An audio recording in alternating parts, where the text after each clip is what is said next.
same document. Is it? Thanks, See, Oscar. that's page 3. Good evening. You are you're watching the September 7th meeting of the Litchfield School Board. We opened our meeting in public session at 5 o'clock and then said the Pledge of Allegiance and then went into non-public session. It's now 6 o'clock, so we're going into the next part of our meeting, which is part 1 of our public hearing according to RSA 198:20-B. So I'll call the public hearing to order. To discuss the appropriation for unanticipated funds made available during the year. We have Superintendent's report next on the agenda.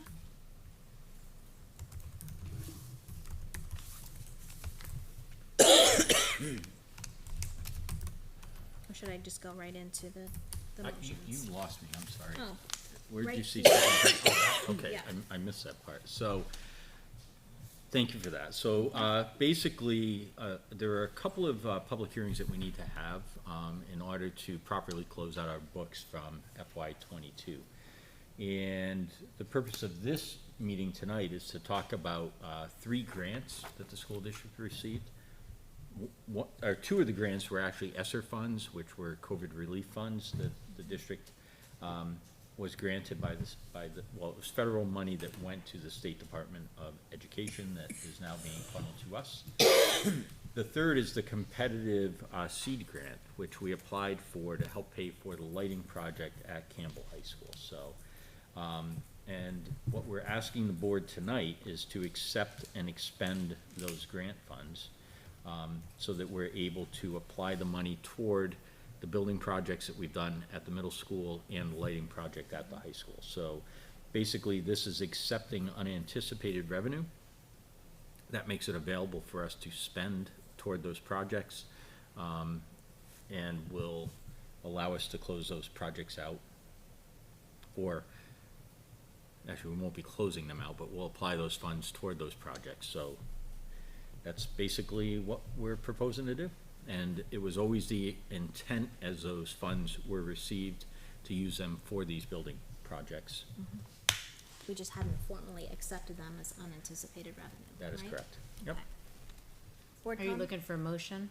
Well, first we'll take board comments, if there are any.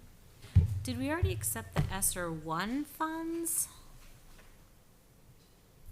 Yes, those were accepted and expended, I think, right? Yeah, they were already expended, They but were they were expended. expended they were expended in FY '21, I believe, so, so that's why they're not on the public hearing tonight. Okay. Any other board comments? And so these are the full amounts, of the ESSER, okay, yeah. ESSER. Yeah, excellent 2 point. and I mean, we're accepting the full amount that was granted to us by the state formula.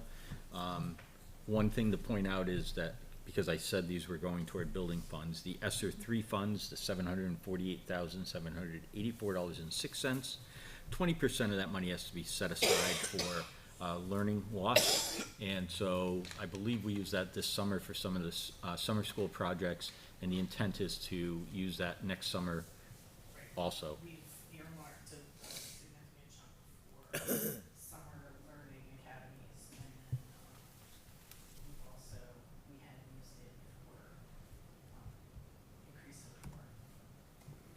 That's right, yep. Anything else for board comments? All right, hearing none, I'll open the public hearing and ask for if there are any community comments. All right, seeing none, I'll close the public hearing and, I'll make a motion to accept ESSER 2, $332,949, ESSER 3, $748,784.06, as well as the seed grant money for $80,000. I'll second. All in favor of accepting those funds, say aye. Aye. All opposed? Abstained? 400. 4. Liz stepped up for a minute. All right, so that will that closes the public hearing part 1. And we will open public hearing part 2. part 2 is about, regarding the appropriation for unanticipated funds made available during the year in the form of health premium holiday credits. Yep, so the board's aware, we talk about the health premium holiday credits every year during the budgeting process. And this is a result of the insurance risk pool that we participate in, not being able to carry massive amounts of money. So in the past, they would just carry massive amounts of money forward, and they've been told they can't do that. They have to return the money back to the payees. And so these are the $2 amounts that we have received. So in FY '22, we received a $203,393.12 premium holiday. And in FY '23, which is the current year, we've received $152,581.30. So those are the dollar amounts that are seen as unanticipated funds, right? We were not expecting these. You can't budget for that. You don't know what you're gonna get. But these are $2 amounts that we are proposing to accept so that we can then utilize them as unanticipated revenue. And the holiday credits, they're not guaranteed. I mean, I think the first few years I was on the board, there were no holiday like, we didn't get any. So, so. Why do we have Alright. 2 years and not 1 year tonight?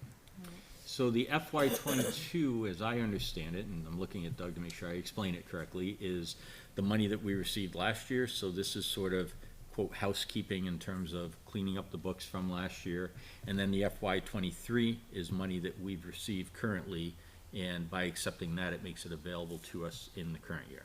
So when you add these two up, you're at $355 plus $1,000 worth of revenue that we can utilize.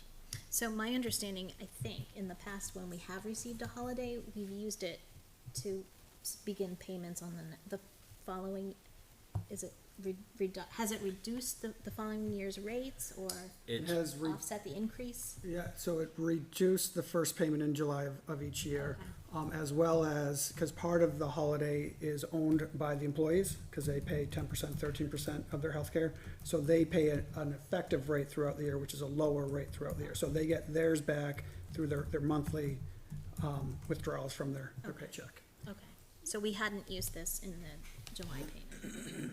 I'm sorry? So these funds were not used. These funds, yeah, in a way, they were not used, yep. So by accepting these funds, do the employees still get the benefit of a discount? Yep, that automatically happens. It automatically happens, okay. Are these paid in a lump sum, or is it a monthly credit, or it's So one time? the school district lump sum on the July payment, so the first one of the new fiscal year. So And this is cash on hand. It's a little bit, well, it's 10 or 13% less than that cash on hand, because again, of that total amount throughout the school year, a portion that's gonna every month go back to the employee by them having paying less per month. I got you. So the school district does not own the total amount. School district and the employees together. Well, that's why it's Part of the considered a total. holiday, because it's given like the next month, and that's the holiday. Yeah, a little holiday Okay, on that month, got it. yep. And who doesn't love a holiday? All right. Any other board comments? With that, I'll open the public hearing. Any public comments from the community? Hearing none, I'll close that public hearing and accept a motion to accept the health insurance credits. I'll make a motion to accept the health insurance premium holiday credits for fiscal year '22, $203,000, $393.12. And for fiscal year '23, $152,581.30. I'll second. Okay, all in favor say aye. Aye. Opposed? Abstained? 500. We'll close out public hearing part 2 and go into public hearing part 3 regarding the expenditure of trust funds. I'll call this public hearing to order under RSA 198:20-C. Trust funds created for specific purposes, expenditures, and administration. So what I'm gonna do with this hearing is actually turn this over to Doug Totten, our business administrator, to walk us through the situation that we find ourselves in. relative to the way, closing the books out on FY '22. And it's a little bit complicated, but we want to make sure that we take the time to explain it to the board, have you ask questions about it, understand it, and then, of course, we're going to open it up to community comments.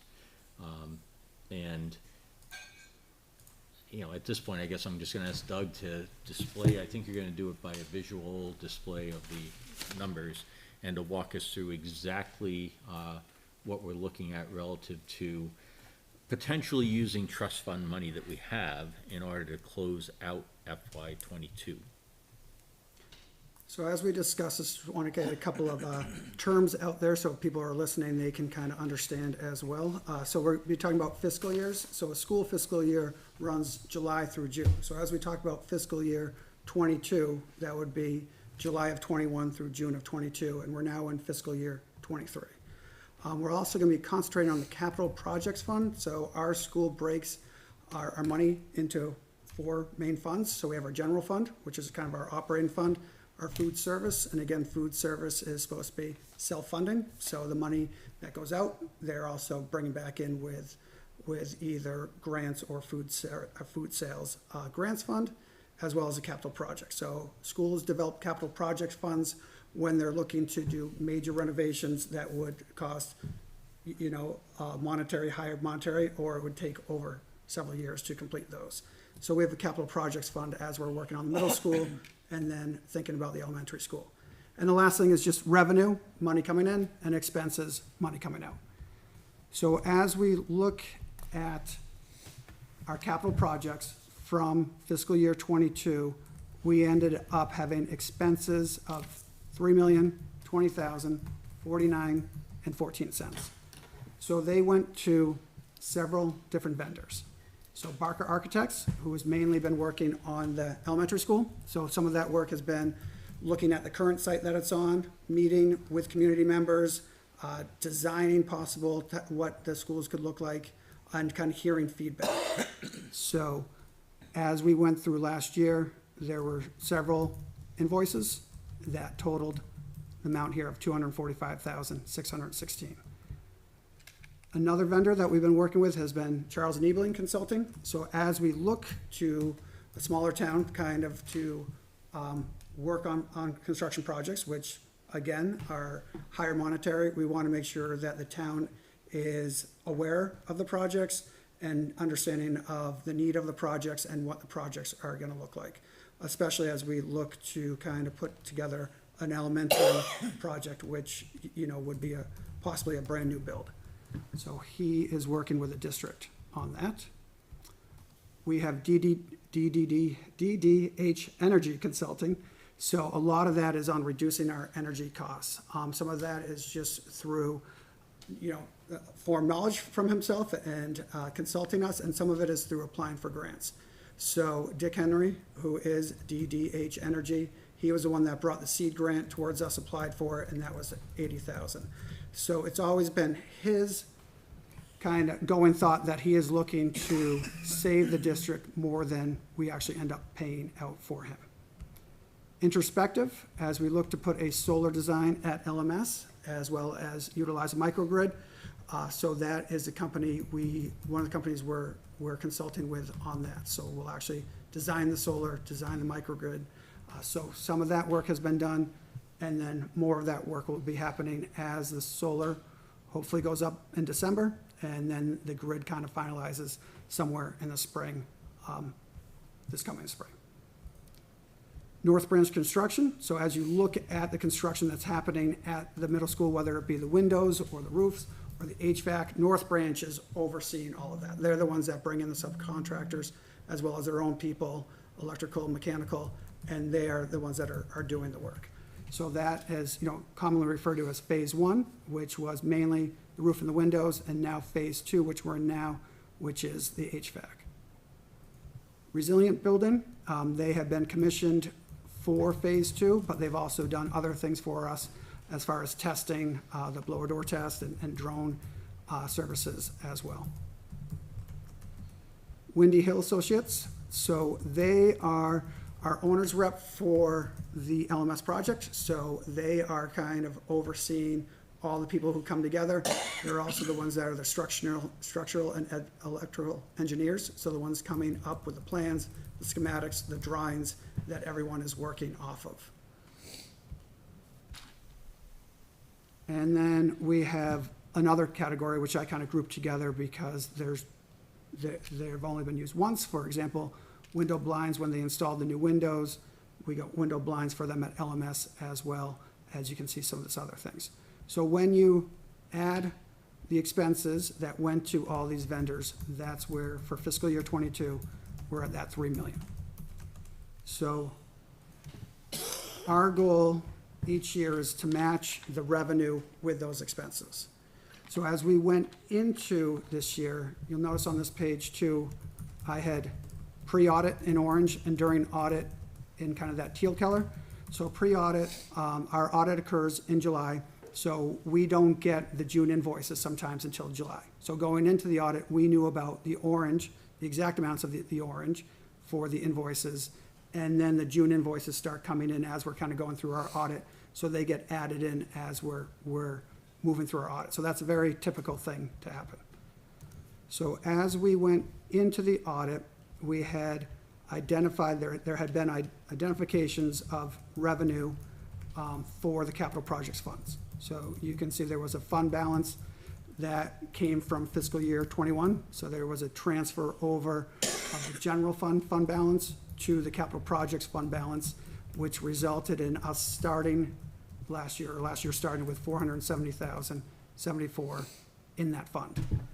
There was also revenue from Eversource, LMS impact fees, capital improvements expendable trust fund for Barker Architecture for the pre-bond expenses, as well as at the end of last year, fiscal year '22, so in June, a transfer from the general fund to the capital projects fund.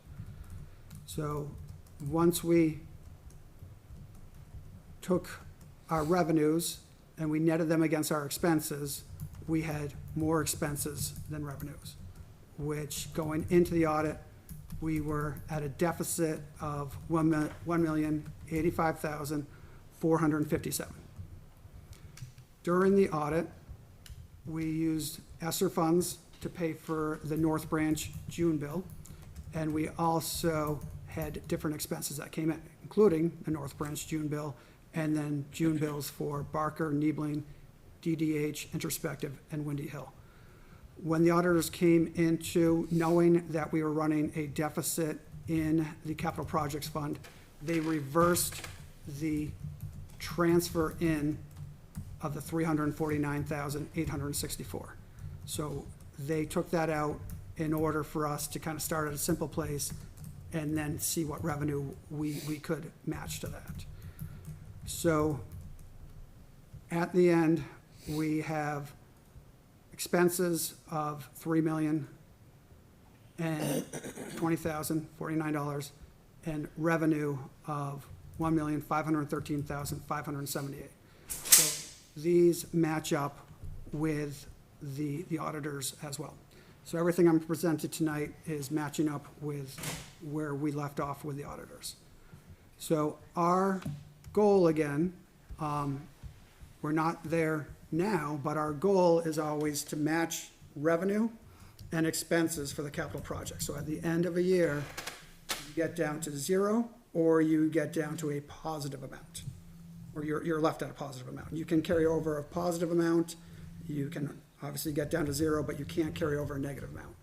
So the discussion that's going to start in a little bit is how do we move from our negative amount to zero?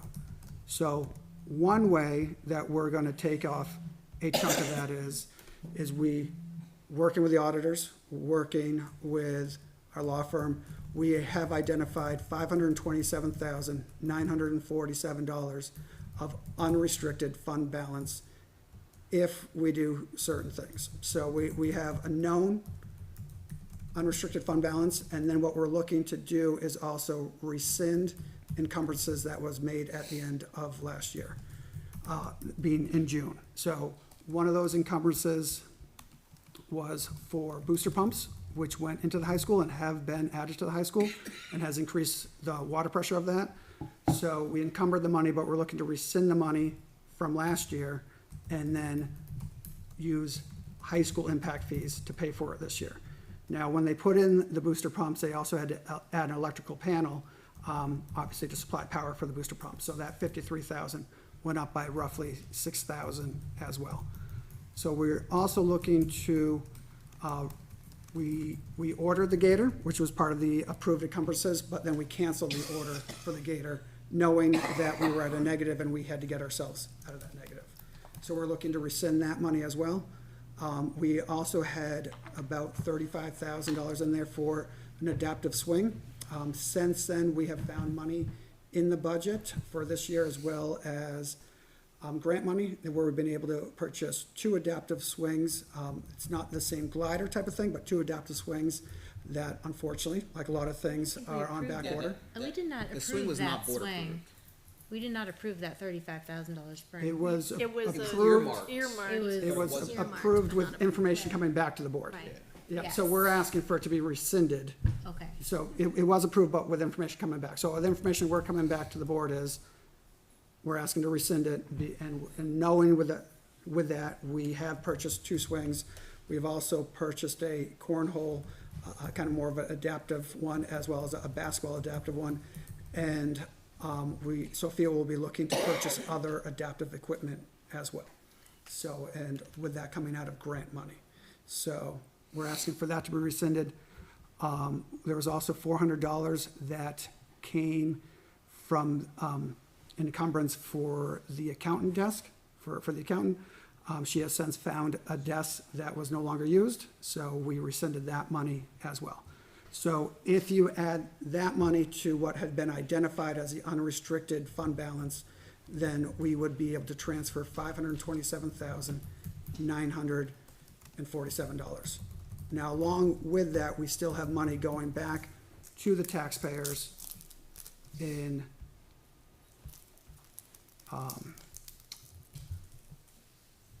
which came from unanticipated adequacy aid. So $285,348 will be going back to the taxpayers due to that. So we're looking for this $527,000 to be transferred over. Can I ask a question about the booster pumps? Yes.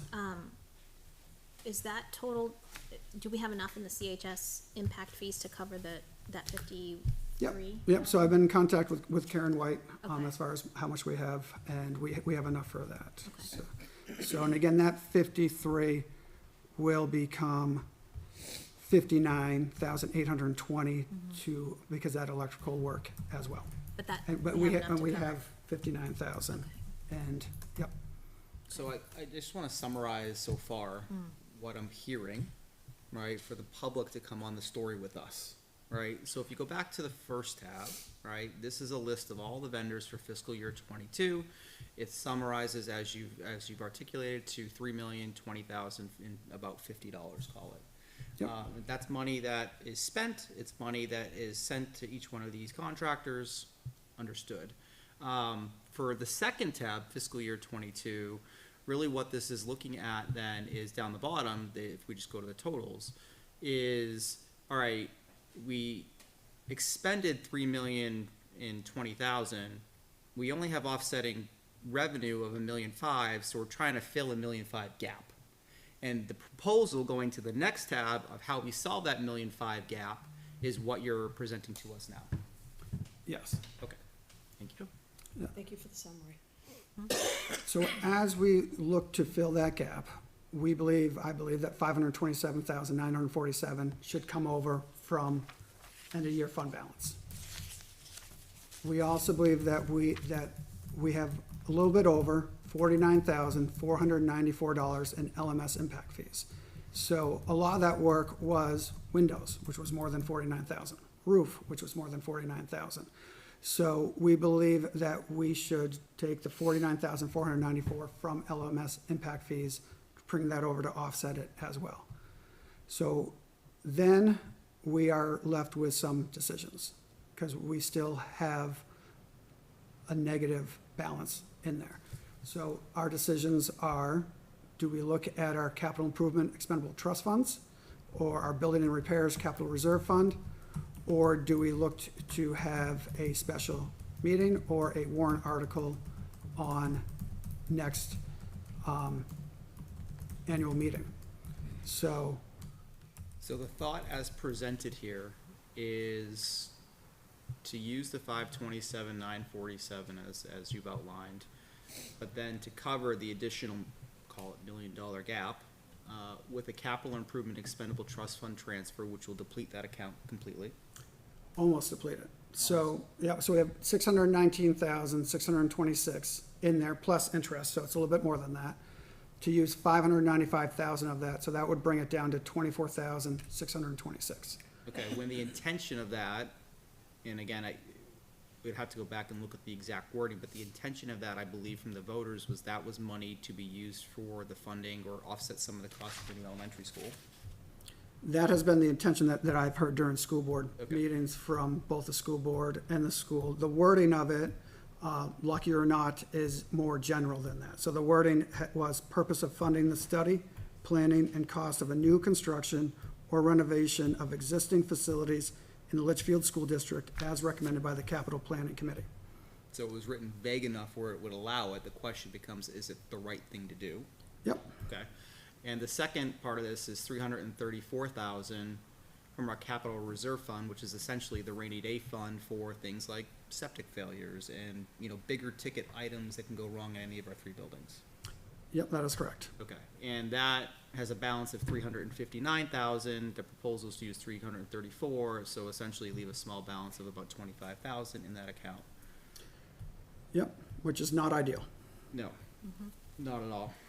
And Doug, just to clarify, you're suggesting these leaving roughly the same balance in the two, but the board could say, well, the improvement fund, we want a 0 and leave more in the reserve in case of a rainy day event. Yep. I mean, so the board could decide that. We're just suggesting here, one fund is a little bit more restricted in terms of the way that you could use it, perhaps, in a future need.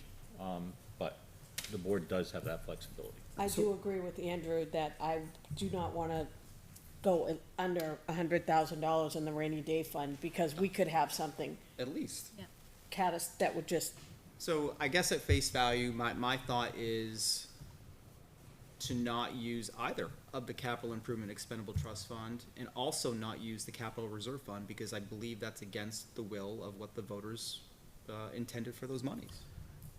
I think part of it is against the will. I think some of it would not be against the will because we have already paid projects from Barker Architect. So Barker Architect from this bill 10/20/21 to 4/20/22 was paid out of that because that's, again, pre-bond work for the elementary school. So going along with that line of thinking, the next two here, the 75,000 and the 37,000, would also be pre-bond work as well. So that does go along with the expectations. I would agree with the You take expectations. $100K out of it then to pay that portion, whatever the balance Yeah. is, right? But you're still left with a significant delta, a significant gap that you're trying to fill. You Well, would some of be? the other expenses have the elementary as part of those expenses too. Right. So maybe there's a Davey Lee was portion of working on both those. projects. Yeah. But it's not gonna make up $1 million difference, right?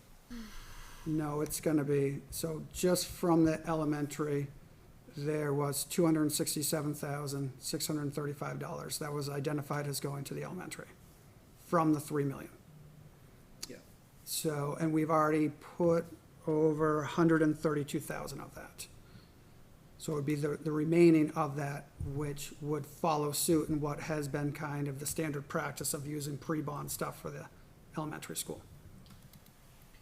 So that, what's that number, 267 for GMS? 67, yeah. 635. 636, 61. maybe 5. We can talk about, 100,000 Yeah. here, 200,000 there, right? The point is we have $1 million hole. And that $1 million hole, as being proposed, and again, just a proposal at this point, is to fill it with accounts that the voters have trusted the school board with, and this SAU with, to use for specific purposes. If we're trying to fill $1 million gap, my view is that we should consider a special election. We should go to the voters and say, we need to fill this gap. This is the reason why. And have that conversation and let the voters decide. I don't believe we should deplete these accounts because, in my view, the majority of that money is against the will of the voter. Any other board comments? No comment, I have a question. When you were going through the FY 22, I think it's the second spreadsheet you showed us.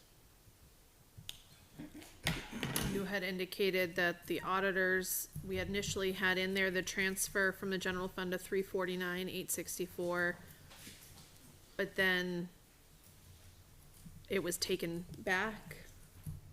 So is that 349 available? Is that out there? Where is that? That 349 is part of that 500, Okay, is part of that 527. okay, Yep. Okay.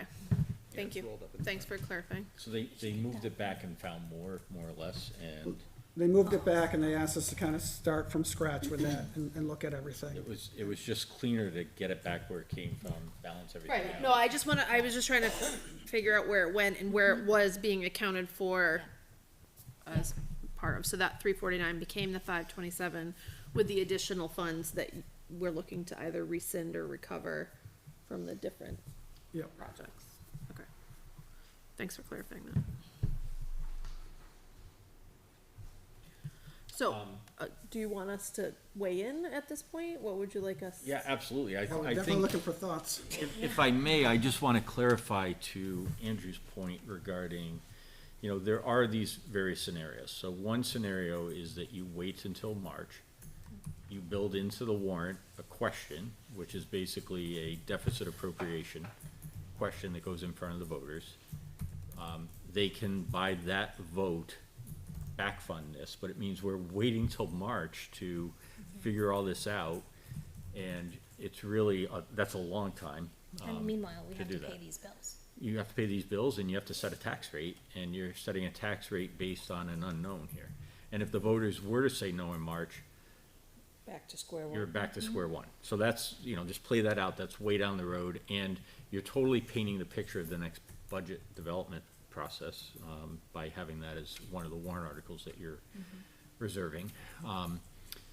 So a more immediate way to ask the voters is to petition the court for a special meeting, which they may or may not grant.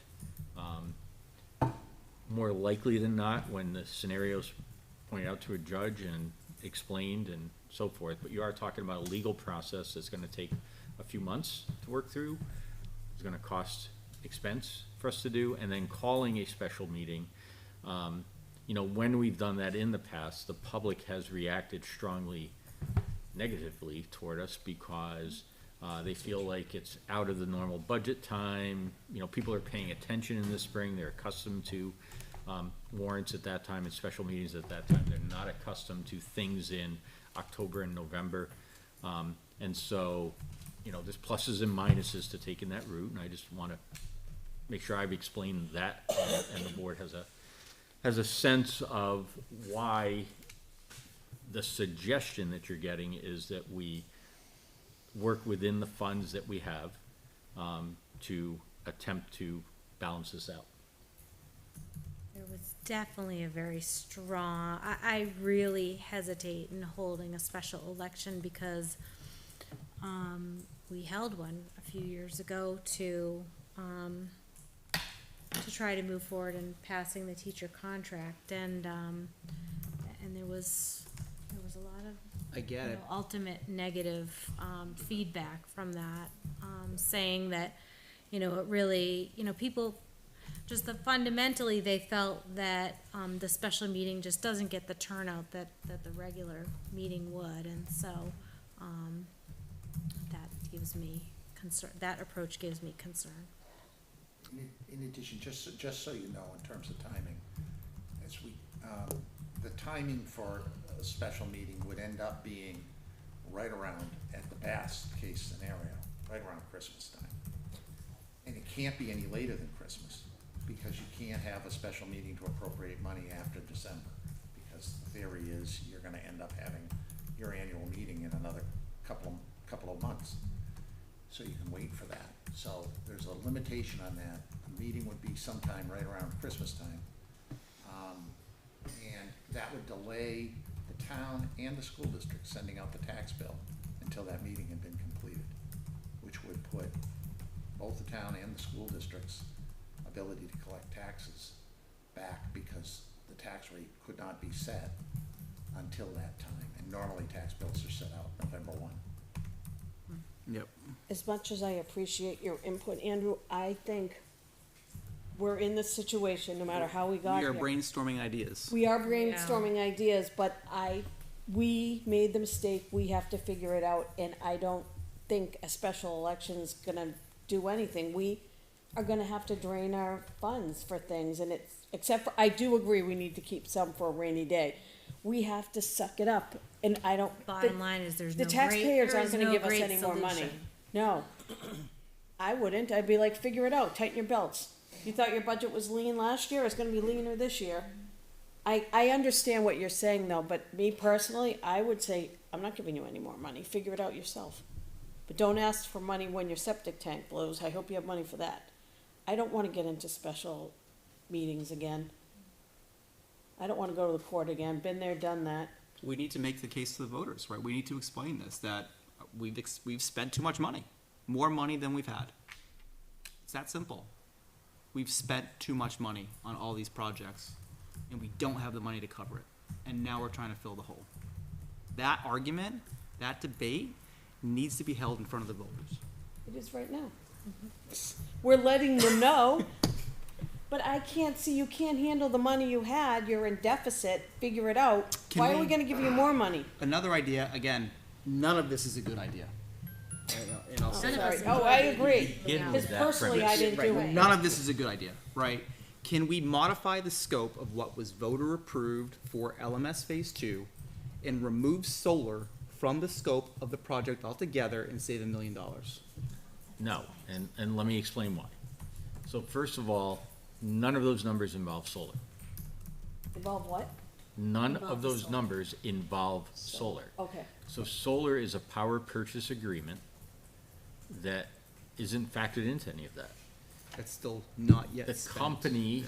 that, I just can't So I remember. guess a Liberty little Utilities, bit would involve kind of the solar planning. Which is case, Introspective systems, yes. but, so two things about it. So the power purchase agreement will put the array on the roof. It will result in drastically reduced electric bills, and we need that revenue to help pay for some of the project, right? So we're counting on cost avoidance through energy efficiency to help pay for a portion of this. If you haven't opened your electric bill, buckle up, because we did not project the kind of increases that we're seeing. So we already have another problem that I'm just gonna put in the middle of the floor, which is the electric bills have increased. And yeah, I would give you money for that, for a special election, that was unforeseen. We have no control over that. And, you know, we budgeted for higher oil costs because we were basically under budgeting. However, we did not budget for oil coming in where it is. Now, again, with Dick Henry, Dick was monitoring for us the oil market. That's not something I have time to do on a daily basis, but Dick said, if you can lock in now and you can get under $4 a gallon, do it. Doug made the call and locked us in at $3.79. For 79, yep. But what did we budget for, 285? Yeah, but the point is, we think we did really well. If you look at what's happening worldwide with oil, so, but these are other problems with the existing budget that we still have to overcome. So the point is, the solar, you know, we're taking the money that we're gonna either pay to Eversource, and we're using it to pay for the power purchase agreement, and it will, in the long run, save the taxpayers money. I thought we had budgeted $1 million for something like that for solar. It's a $1.4 million project. The PPA, the company that's funding it, right, they'll put it on there, they're gonna recover the tax credits. And by the way, the act that just got passed is gonna result in higher credits.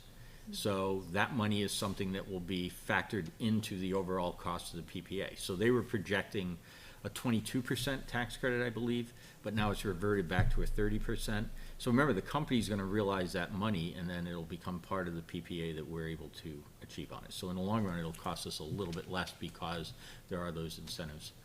So maybe solar was a bad example, right? But are there other portions of that project we can just say no to at this point? Well, to finish the LMS project and to realize the goals that we set out, I feel like that's what we have to follow through on. We've already signed an agreement with North Branch. Yep. They're working hard, trust me, they're working very hard to deliver this under budget. We've made it clear, don't even talk to us about change orders, figure it out, because we've got to make sure that this all happens.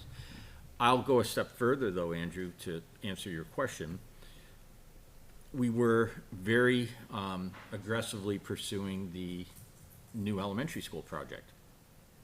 And we have tapped the brakes on that. We have stopped meeting about that. We have stopped incurring additional costs relative to that while we figure all this out. And I'm not sure that we can restart that in the immediate future, aside from a few things that I think are helpful to us to tie up where we are, but we certainly are not gonna go further with schematic design work toward a bond vote in March when we have this kind of situation in front of us. So, I think we've applied for building aid, and we need to continue to do our due diligence on trying to secure state building aid. But the rest of the work to get it ready for a bond vote, we tap the brakes on that. And that will save digging the hole deeper, but it won't fill the hole. Some of the work at LMS is delayed so far as to next year, right? I mean, will that help us a little bit? Or some, right? So some of the work which Like the could still kitchen, get I done this thought. year, yeah, the kitchen is the main one. Yeah. And we already have decent part of the kitchen was the new cooler freezer, and that's already been ordered and coming. But the actual reconfiguration of the kitchen to actually make it more of a kitchen that can prepare meals, that's this, most likely gonna be this summer. But to Tara's point, I just wanna make sure we chase this. I mean, those invoices, because school's gonna close on June 15th, and they'll get in and do that work, so the invoices aren't really gonna come in until FY '24, Right. right? Yeah. So, not all of the contract price with North Branch will be paid out in FY '23, if I'm following it right. And that's part of our North Branch contract too. But doesn't that come out of the municipal lease purchase that we have? It does, That but was if, approved. but it could allow through, projected budgeting Okay. into the FY '24 budget to save money out of the FY '23 budget is what I'm saying. Okay. So if the kitchen's $250,000 and we just, again, there's a budget management piece that goes into all of this that we haven't quite talked about yet. But if you could take $250,000 of that project and say, we're gonna hold that, and we're gonna find a way to do that out of the budget to be developed starting next week, that's again, a creative way of So thinking would about it. that So it's a- allow us to keep more in This year's budget. one or both Yeah. of these accounts, these backup accounts? That's risky business, though. Yeah, it is.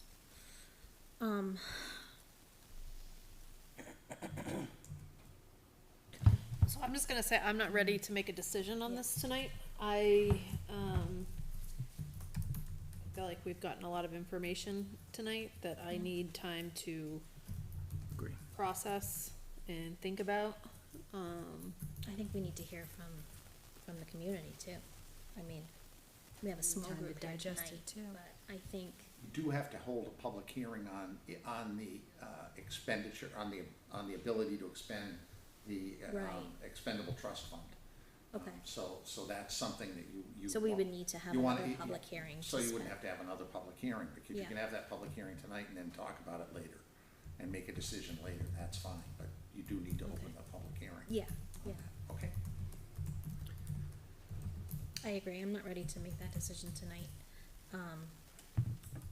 So the three options that are, I guess, on the table, just to recap, are a special election, which would have to happen around the Christmas timeframe, before end of year, most certainly. Which, again, there's a lot of cons against that, which I understand, tax rate setting, bills, all that jazz. It can be deferred until March. Or we can use, or figure out how to make it work within our current budget now. Or what's the third option? Using the trust funds. I think. Using the Trust and reserve funds, using funds that you have accessible to the school board. Or finding $1 million in our budget in the general fund? I mean, Theoretically, yeah. well, it doesn't. If we're brainstorming all options, what are all options, right? That wouldn't close last year's, yeah, because we need to have a plan coming from, at some point soon, as far as how we're gonna close it out, and this year won't close until June. So we won't know how much exactly we have until June. So, Andrew, perhaps a compromise to that is that we take the funds that we have available, so we can close the books out and get the tax rate set and get tax bills on their way. And we have to figure out how to make sure that if something really bad happens, there's $350,000 worth of money available in the current budget to fix the pump that goes, the electrical switch that goes, the fill in the blank of, I guess I'll stop making up things that yeah, could we happen. don't wanna say anything.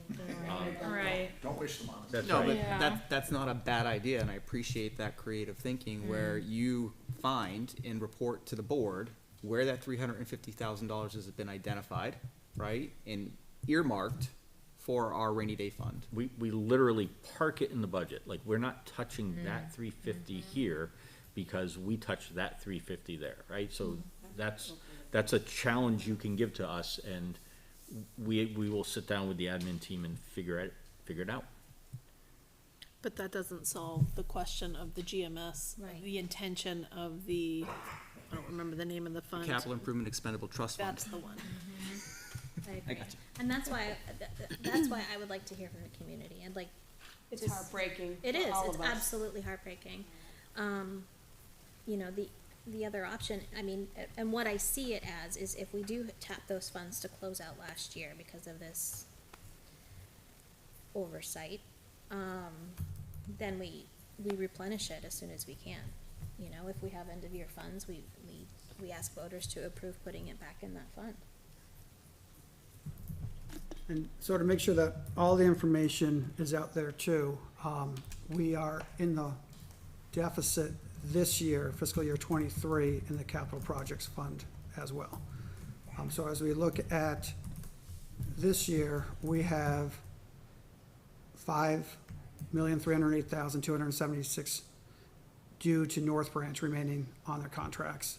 The number's not gonna go up. We have numbers in yellow that should not go up, and then some vendors in green that will go up, but probably some of them won't go up too much. So as we look at our expenses so far, and these expenses are, North Branch carries us through the whole phase 2 of the project, Resilient carries us through the commissioning of phase 2, and then the other ones listed below are so far like the July invoices. So obviously after July comes August invoices.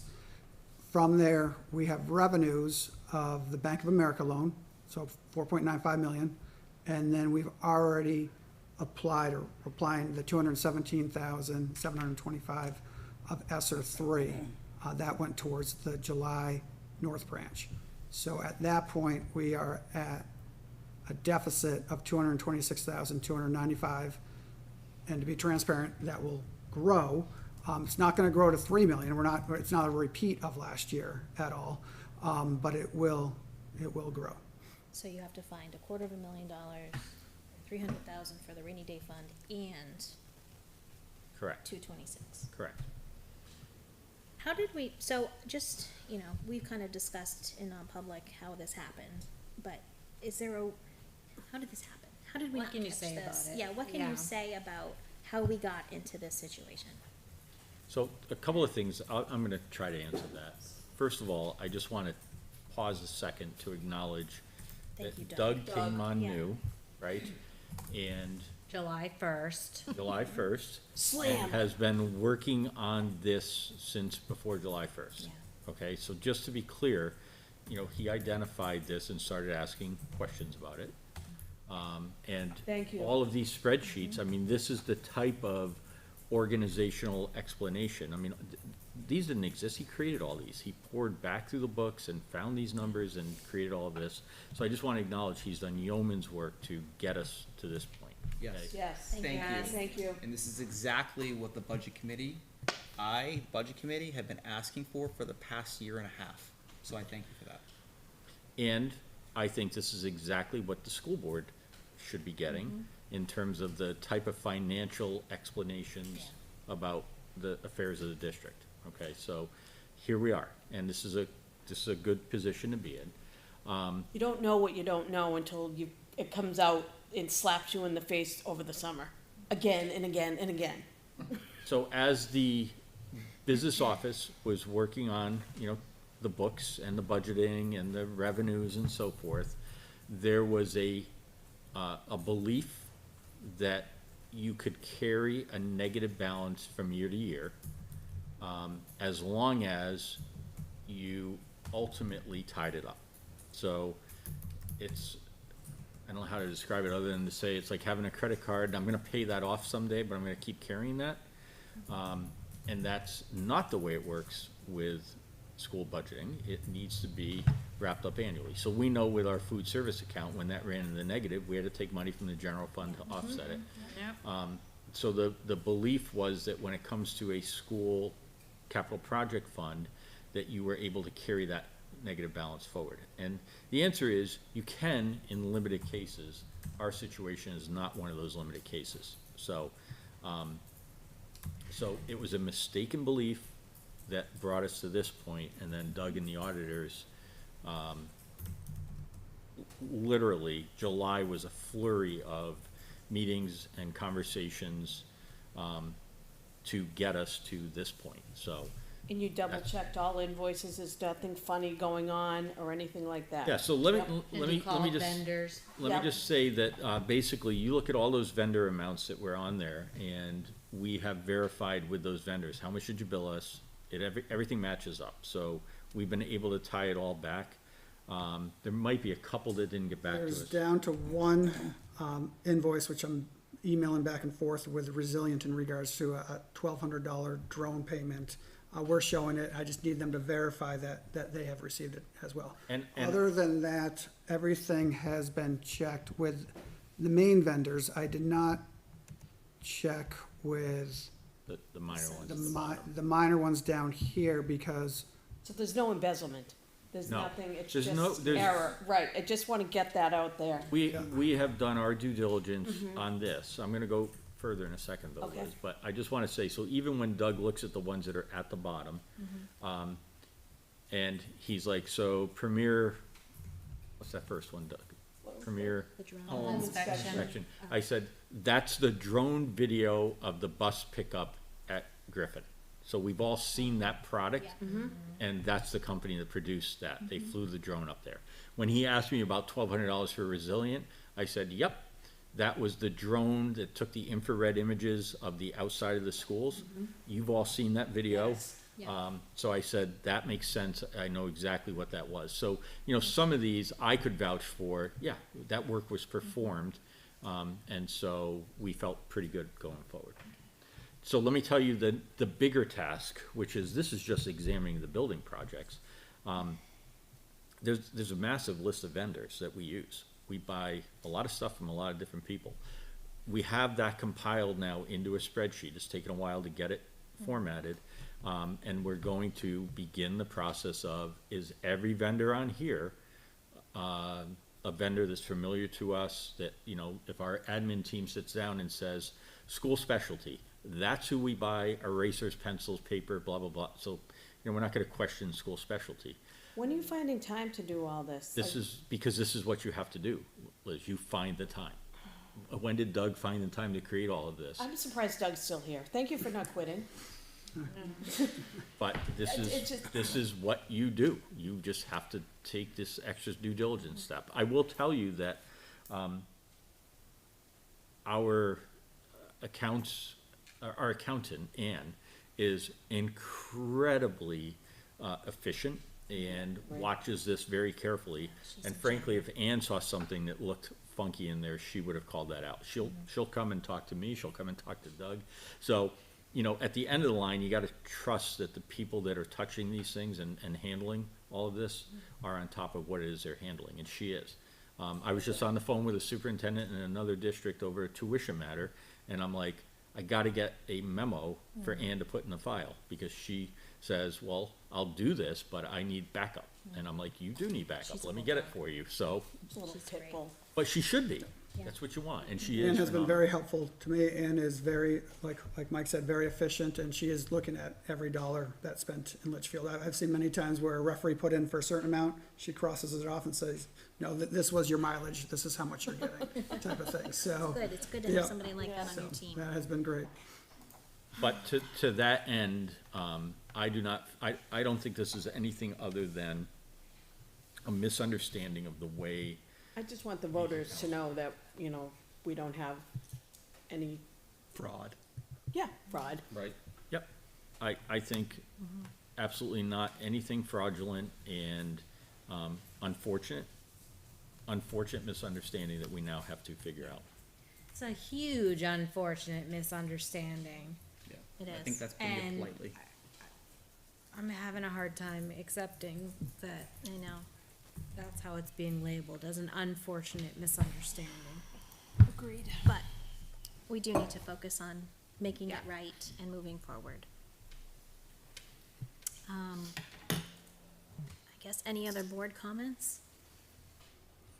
So plan going forward, we can have time to digest this, we can allow the voters and members of the public to have time to digest this. What would be the next step then?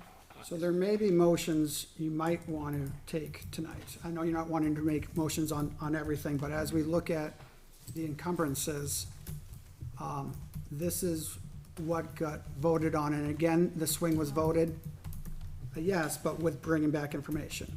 What we're looking to do is rescind some of that, which would free up money. So this is what we're looking to end with, the $45,109.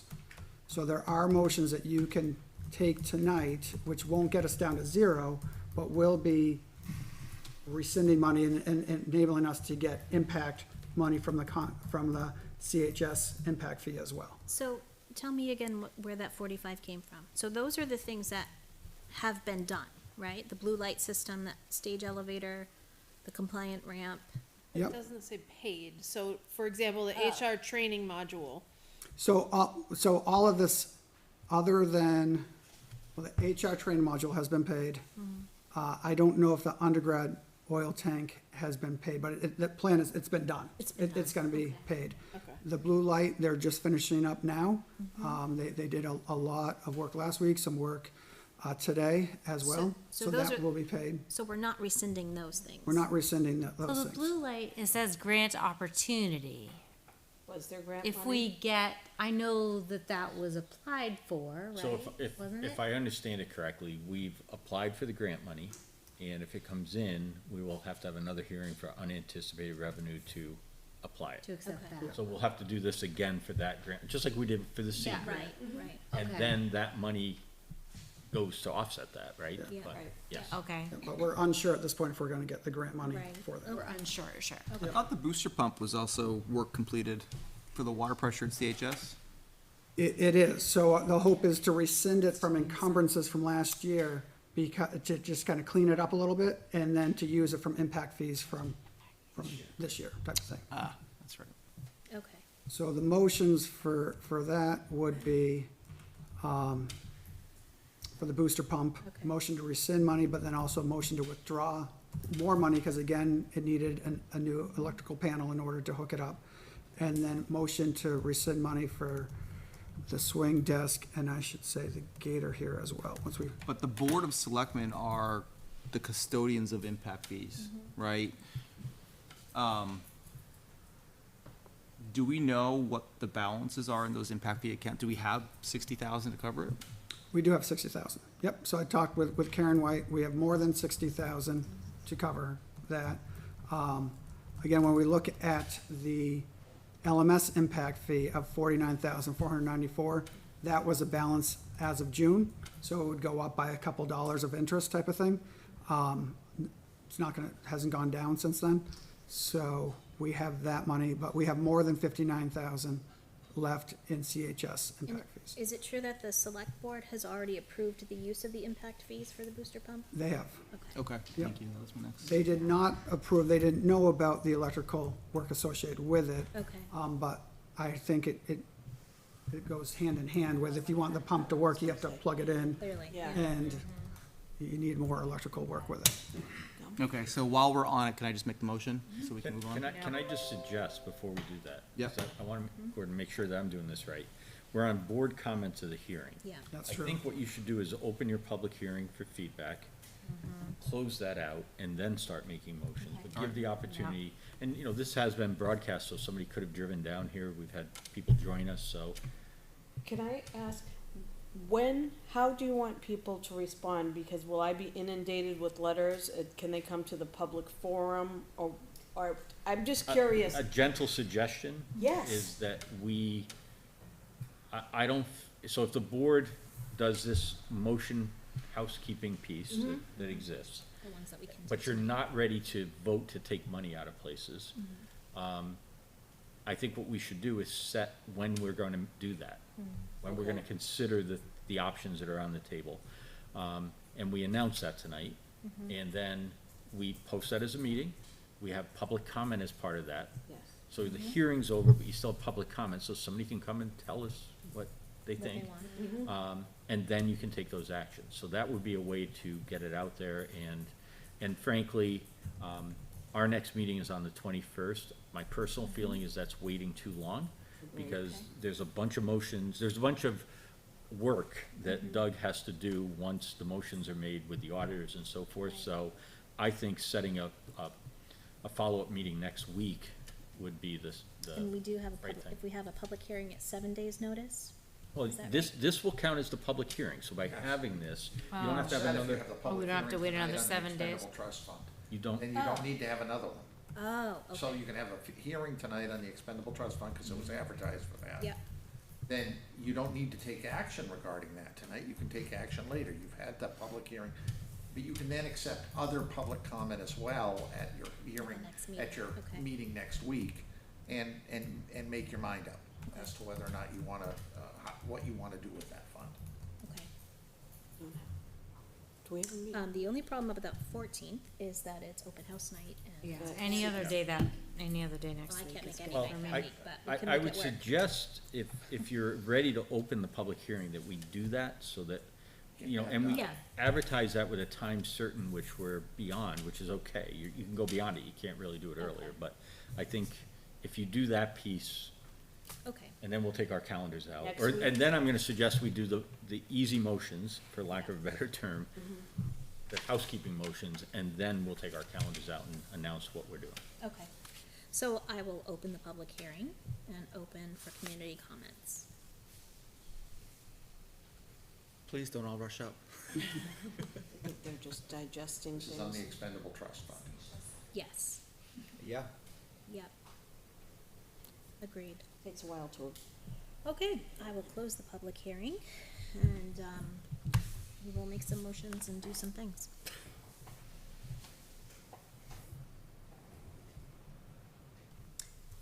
So let's pick a date. not Wednesday. Well, do we want to vote on the booster pump, the gator Do the swing motions. desk, Yeah. rescinding The those end-of-year expenditures? I- Or is that, I don't want to lead the board on this, however, I think Doug, needs that to because be it's done? so specific, I do think we have to say, we're suggesting the following, to which somebody can say, so moved, or amend that, or Yeah. whatever, just so that we walk through that.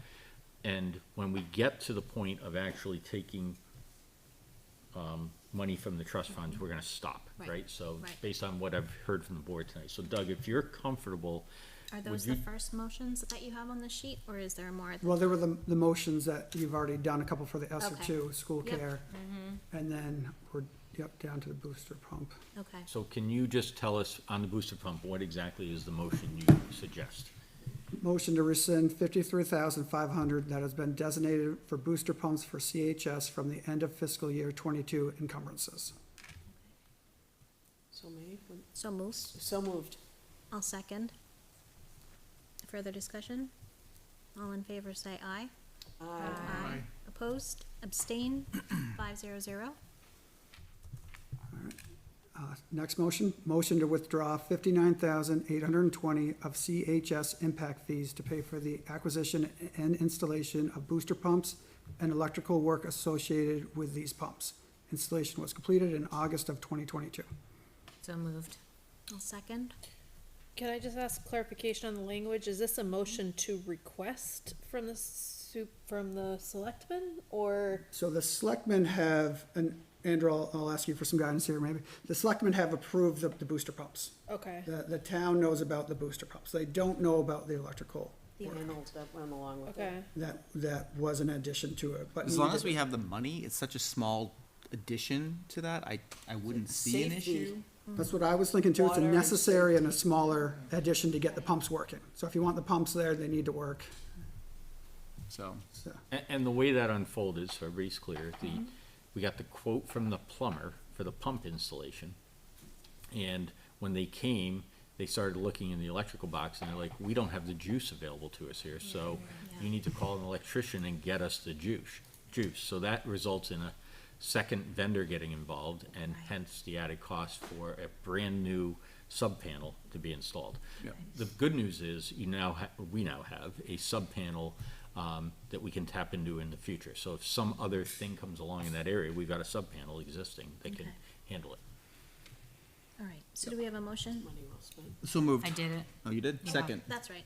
Did we have a second too? I don't. I- Yeah, we did have a yeah, second. sure. Perfect. Let's all do it. All right, all in Those favor in say favor? aye. Aye. Opposed? Abstain? 500. Okay. all right. So the next one is in regards to the Gator swing and desk. So motion to rescind $44,155 that has been designated for the purchase of a Gator, an accessible swing, and a desk for the accountant from the end of fiscal year 2022 encumbrances. This will adjust the total amount encumbered by the board in fiscal year 2022 to $52,909. So moved. I have a problem with this one. Right, and my problem is with the Gator, because that was a clear need of the grounds department. And it's been deferred and delayed for several years at this point. It doesn't change the need, Nope. right? So I'd like to understand before I feel comfortable voting on that, what are they gonna do? 'Cause So- that's a key piece of equipment for them. So they're gonna hope that the current one limps along, or if it does break, that they can fix it for something cheap, and hope that they can get through a little bit further. So this was us just trying to, again, once we were in the negative, saying, what do we not have to spend? So this is a hope. This isn't, we know it's gonna work. It was also when they could cancel it, no surprise, the company was fine, because there's plenty of other people that are in line for it as well. So my comment then to Mr. Ross and to his team is that I understand that's a continued need. Using the term unfortunate, which has been thrown around a few times tonight, we have to cover our expenses, right? And we have to look at ways to cover those expenses. And with that, we have to take it. And It the doesn't athletic change, department? it does not change the Right. need or your desire to have that piece of equipment. Right. And Yes. to that point, this just, this removes that expenditure from the FY 22 budget, right? So if we do have funds available, if something were to happen and we can scrape together that money from the FY 23 budget, we can still make that purchase Correct? if needed. And the other is, remember, this has been, I don't wanna be quoted on this, but we've discussed this several budget cycles. This is kind of a known issue. And so when we start talking about the budget for FY '24, I think we've got to figure out, is that something that we want to commit to in the budget? It's not just grounds, it's the athletic trainer, it's used for a lot. Yep. To remove Shared, kids yeah. that hurt their legs and arms and sports and things. Right. It's, yeah. Set up fields. Okay. that Okay. one. So we have a motion and a second, so all in favor say aye. Aye. Opposed, abstain, 500. Who seconded? I did. I think. You made the motion. I made the motion. Tara? I second, sure. We should have the same people do it, I'm just to make it Spartans. easier for Michelle. Okay. So the you for getting last that. one, which people seem to be more comfortable with, but again, we can wait, was the LMS impact fees. To use those towards, you know, as I looked at one of the North Branch invoices, you know, was windows. So, if we want to request to release those funds for The LMS. select board has not authorized this. No, so we'd have to bring it in front of the select board Yep. Okay. first. That to me is the appropriate next step on this one. Motion to request from the select board, Yes. okay? Or, yeah, I don't think you need a motion for that. It's just a matter of calling No. Karen White, right? We do need a You motion. need a motion to request it? Yeah, Yeah, Okay. so that you I as mean, the it's board definitely are- written different from the other one. It's a motion to request yeah, so from they the only need to select board, the approve it. release of. Right. So how come how come for CHS, was there a motion by the board to release that? Yes. There was, okay. All right, so I'll make the motion to request the, from the select board, the release of the LMS impact fees. $49,494. That's right. The second, So moved. Elizabeth McDonald. Michelle. Do you want plus interest? Because it may be a little higher, I don't think it's gonna be much of a difference. Okay. So, All right, any further comments on that one? All in favor say aye. Aye. Opposed, abstain, 500. And so if that's approved, then it'll come back to us Yep. for final approval? nope,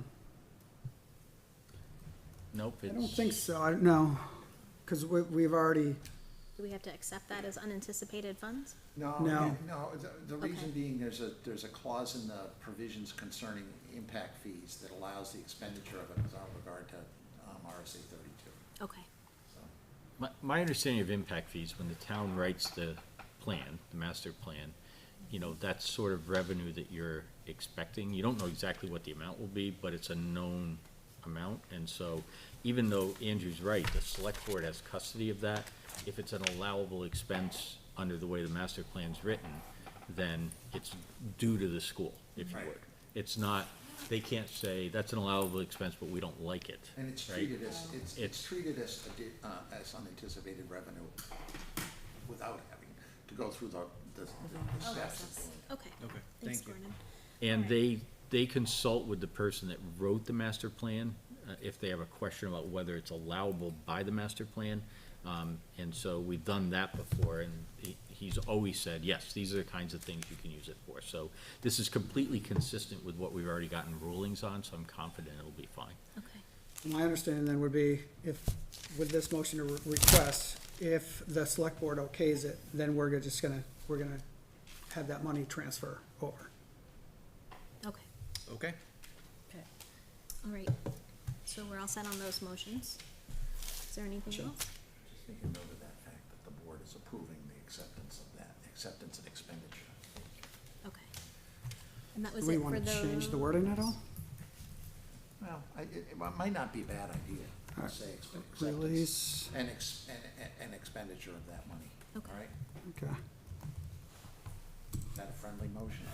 Yeah, you can amend my motion. Take a vote again. Take a vote again? Okay. All in favor of the amended motion, say aye. And do we have the amended motion here? It just, yeah, I just add the word "and All expenditure." right, so, Release and expenditure of $49,494. Yeah, so we can approve that motion and then vote on it? so I'll make a motion to request from the select board the release and expenditure of $49,494 from town impact fees that are associated with the Litchfield Middle School These funds will be used for expenses related to renovation of the middle school LMS, which has included new windows. Second. All in favor? Aye. Opposed? Abstain? 500.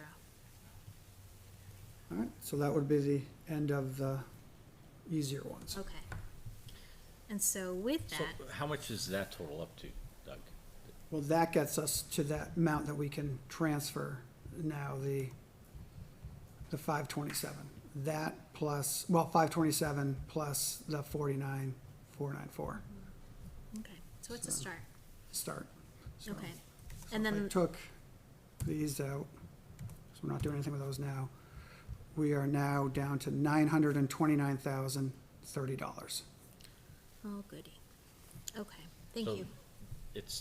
That's the question that, we should take our calendars out and plan when we're gonna answer that. So that's $929. So I'm traveling Monday and Tuesday. Okay. Sounds like CHS has a conflict and capital improvements meeting Thursday. I'm free. Can Andrew join us remotely on Monday or Tuesday? Is that I an can't do option? Monday. Potentially Tuesday, but I'll be in an airport. So Thursday works for me. So the open house is on Thursday? Open house is on Wednesday. Wednesday, Thursday, capital improvement plan, all right. Yeah. I could do Friday. What's Friday? What time? So this can be during the day, this doesn't have to be a public, Are you Well, talking it- about it- Friday the One- 9th or the 16th? It Sorry. needs to be a 16th? public meeting. Yeah, this needs to be in the Okay. evening for Yeah. public. And you, Okay. I feel what I've heard the board say is I you cannot want do the the public to 16th. have the I opportunity do, to yeah. Yes, definitely. talk to you, so. The CIP committee is meeting at 6 o'clock on Thursday. How long do those usually go, Andrew? This will be a long one because the town is starting their presentations to the CIP, and then the school is up for presentation on the 15th. What about Tuesday? Oh, I'm sorry, I'm looking, Tuesday's election day. hang on, did I lose track of Yeah. a week?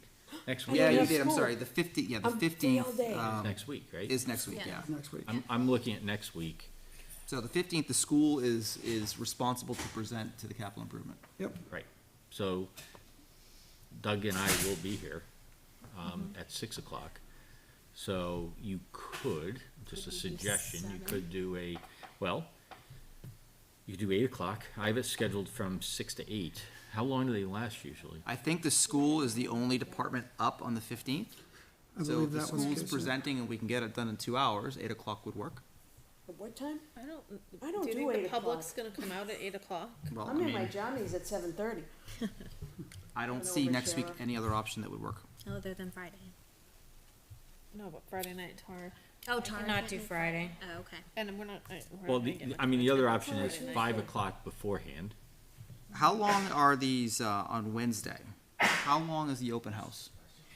And when does it start? I have it at 6 6 to o'clock. 7 maybe? 6 to 8. 6 to 8. Can we do 8 at CHS Walk in the through auditorium? schedule, like 15, On 20 Wednesday the minutes in class, 14th? yeah. So I have a This is conflict our- with we're my all set. daughter's open house. You call me, crack the whip.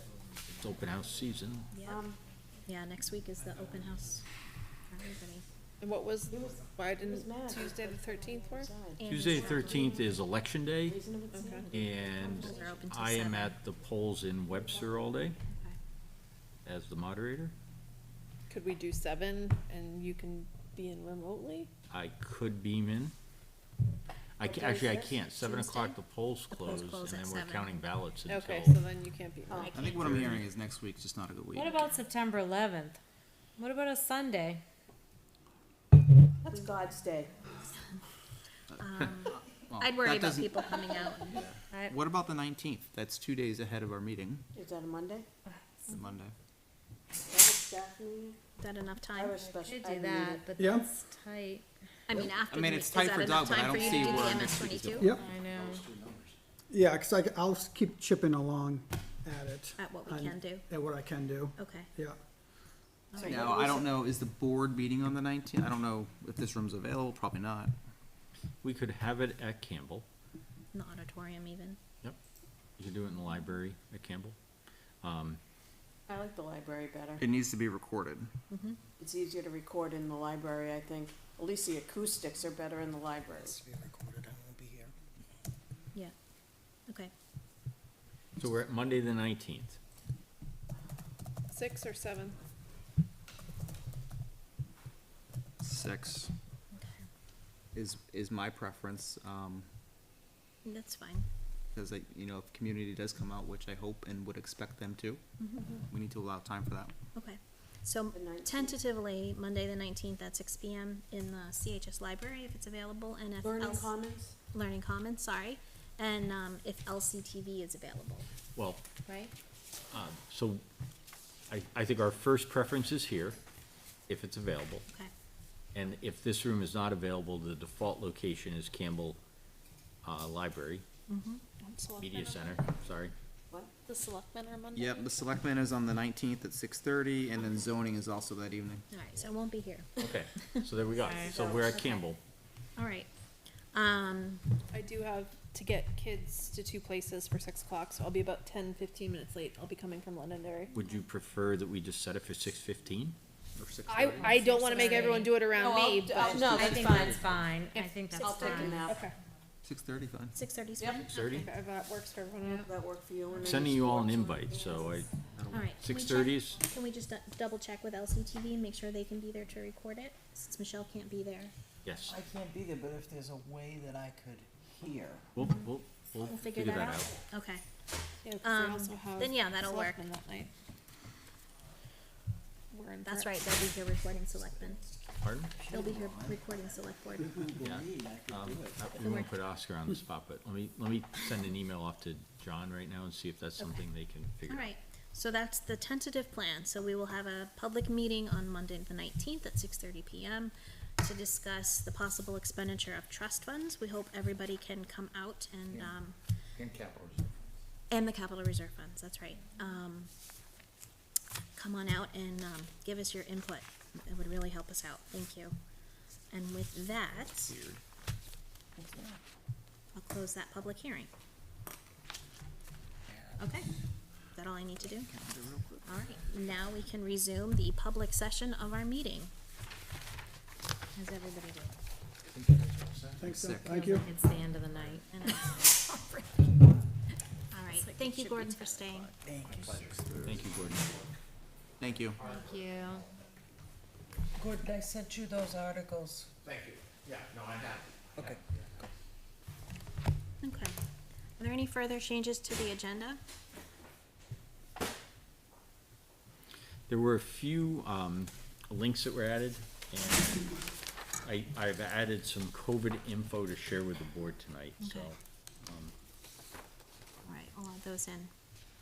I'll read the summary of non-public actions from August 17th, 2022. Mrs. Harrison made a motion to approve the non-public minutes of August 3rd, 2022. Mrs. Ames seconded. The motion carried 500. Mrs. Harrison made a motion to approve a parent request to pay tuition to the district for their students to continue attending CHS. Mrs. Ames seconded. The motion carried 500. Mrs. Harrison made a motion to approve the tuition of a student to attend CHS, which will be paid by the sending district. Mrs. Ames seconded. The motion carried 500. We don't have any presentation or recognitions tonight, so I'll open up for community comment on agenda items. Any community input? All right, hearing none, I will close community input, and we will open the second community input as close to 8 o'clock as we can. 25 minutes. 25 more minutes. right. All right, so that brings us to correspondence. You're up, This Liz. in purple ink, I wrote it all up this week. August 25th, we received correspondence from Denise McHugh. Hold on, I need to switch my. Denise McHugh regarding bus transportation to the CTE Center from CHS to Alvern. The bus picks up at Campbell at 7:10, and she wanted to know how this can be done when buses don't arrive to Campbell until 7:30. And this also went along with another August 30th email from Christy McQuestion wondering how a student is expected to get to the CTE Center or be picked up at 7:10 when the bus doesn't even get to the school. until 7:30, and I believe Dr. Jetty, worked on that. We, we've exhausted a whole lot of options to try to figure this out. But I think we got a solution to it today. So, Val Nelson, who's the guidance director, is actually in touch with the family and will be proposing it. But basically, by rerouting one bus, there's an opportunity to pick the student up early. And it's the bus that will end up going past, there's only one bus that goes past Campbell on its way to the middle school. So it can discharge the high school students a little bit early. Perfect. And they would discharge at like 7:00, what time was it, 7:01 or 7:04? And, 7:06 it was, and then the bus leaves Campbell at 7:10. And because it's a first student bus, they'll be able to communicate by radio, so as soon as the students get off, the vocational student will be able to board and they'll be on their way. So it's a win-win and it gets everybody where they need to be. Yay. Good job. September 2nd, correspondence was received from Stacy Leary. She attached a letter expressing disappointment over the building sub-positions. She believes that the position should have some benefits, the same as the paraprofessionals.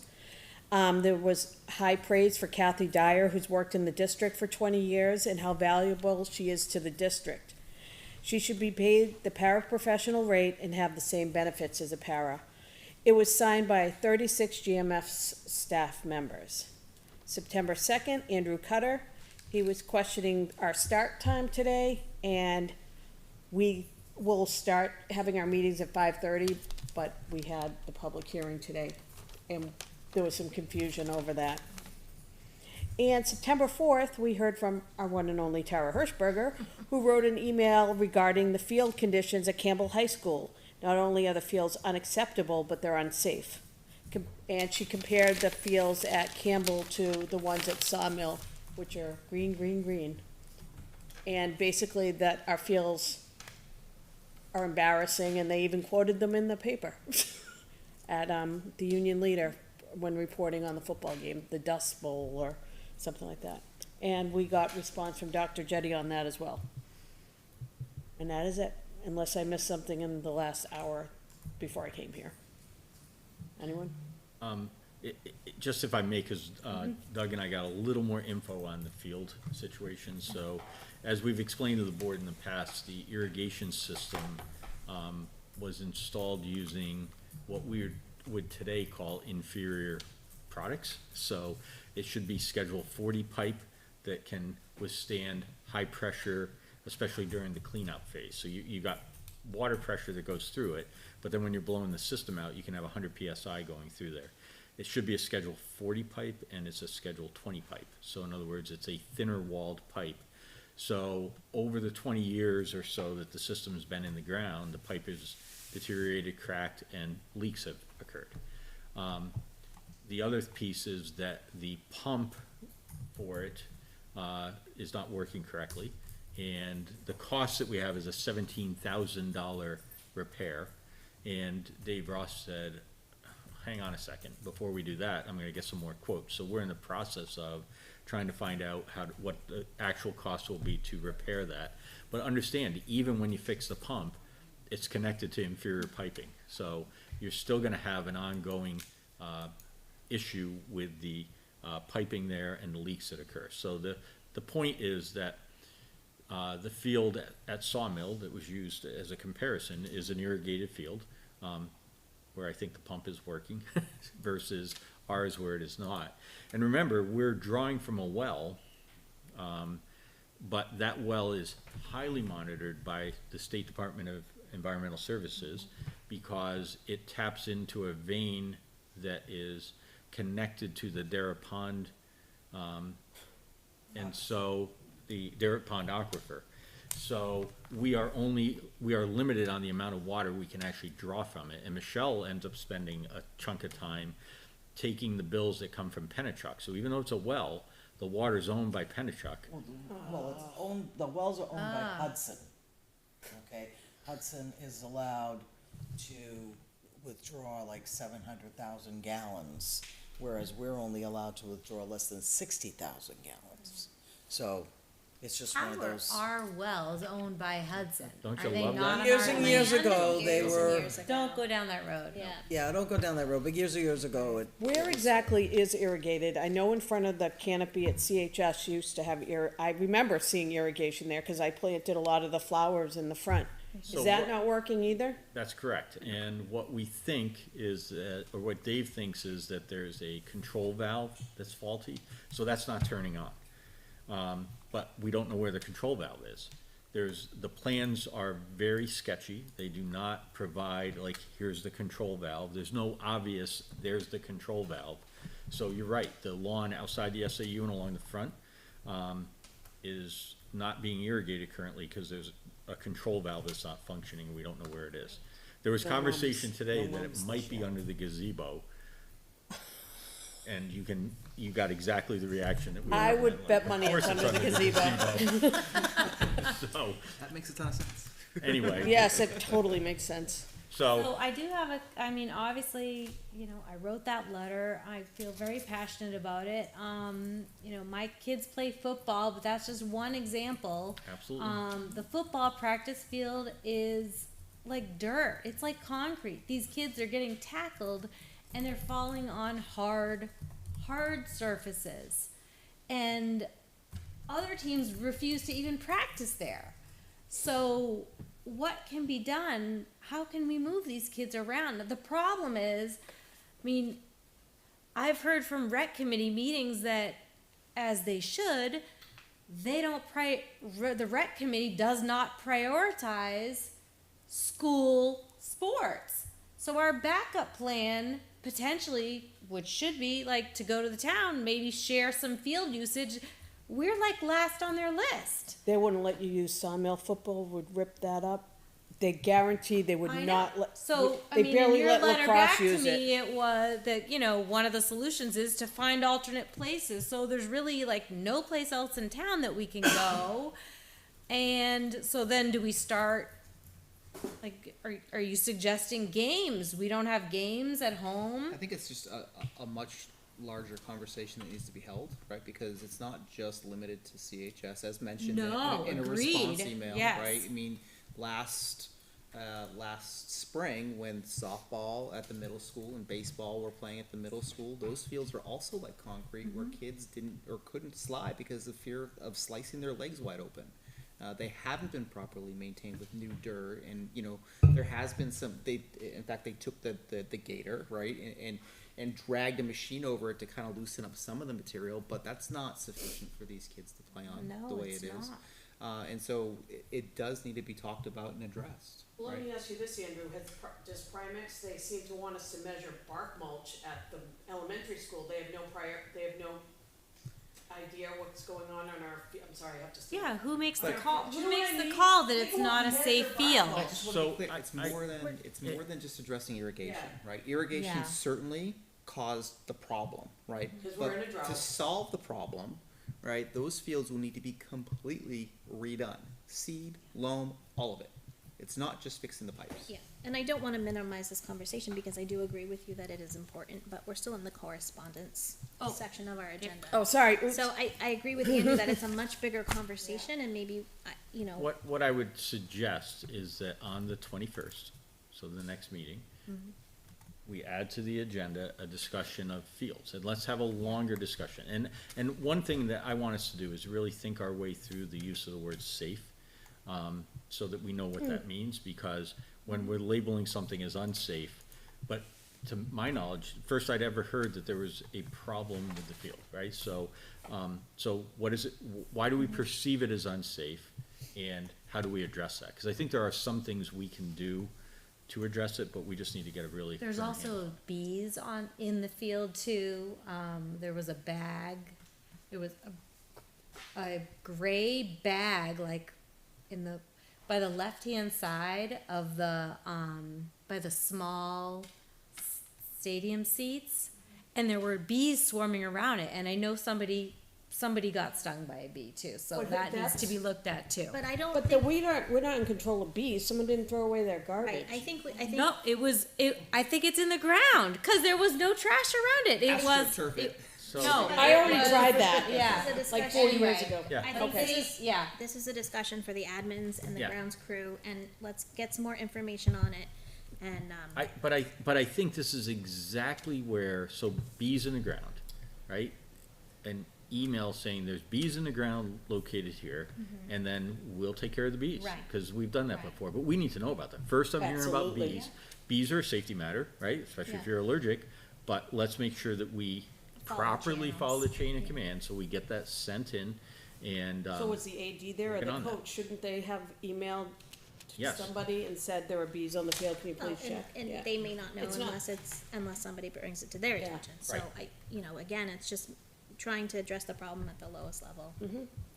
Thanks. but we'll get On after the that. And radar. then, Yeah. the safety thing, I just want us to talk our way through No, that. seriously, Yeah. I wanna know what the difference is between bark mulch and sand. Right, at what point Yeah. what point does insurance the need to come recommendation. in and Yeah. take a look at it? Okay, so that brings us to superintendent comments. Excellent, so thank you for that. Doug, can I see or Michelle, can you get me the cord? This is gonna be very brief, right? Yes, it is, don't you worry. So first of all, explain my mask. We've got, some COVID in my household, so I have exposure, and so I'm wearing the mask because the CDC guidelines say that's what I should do. And I think it's the right thing to do to protect all of you, although I am perfectly fine and feel fine, but that's why I have the mask on tonight. Opening day report, so what I have displayed for the board are the opening day numbers. You can see that the numbers on August 29th were what our books showed, so those are consistent with the numbers that we've been looking at all summer long. You can then see that we had a significant number of students who were absent, 22 out of 1,200. And those absences run from kids who had no intent to return, perhaps, and just hadn't told us that, to, there were some families who just couldn't start school until after Labor Day, so they didn't come on those days, and they told us that too. So, that gives you the actual first day totals. So we were at 1,182 students physically sitting in our classes on the first day of school. The next data point that we're going to pull is what we call the First Friday data point. That's this Friday coming up. Yeah. So it gives it a little bit of time to sort of shake out. It gives us an opportunity to do some housekeeping on the books. If students have gone to another school, they may have contacted us. So you'll see that I'm gonna keep carrying this spreadsheet forward for you. The next entry will be First Friday. We'll tell you what that date is. And then you'll see those numbers. And again, that'll be kids physically in the seats. And then the key one is we're zeroing in on October 1st, because that's the number that we end up using. And as soon as Michelle and I get that, we do all the magic on the modeling. So, any questions on opening day? All right. Next up is a discussion on planning for the community forum. So basically, the community forum is something the board has asked us to schedule. We have that set aside for September the 28th, because we did not want to conflict with all the open houses. And the topic, as I understand it, what the board's asked for is grading and reporting, kind of a general overview of where we are. But we haven't done anything to plan that community forum, so I'm sort of looking for a discussion and guidance from the board as to what, this is the board's community forum. So what is it that you want to do, and what support do you need to have a successful community forum that night? I thought it was more competency learning.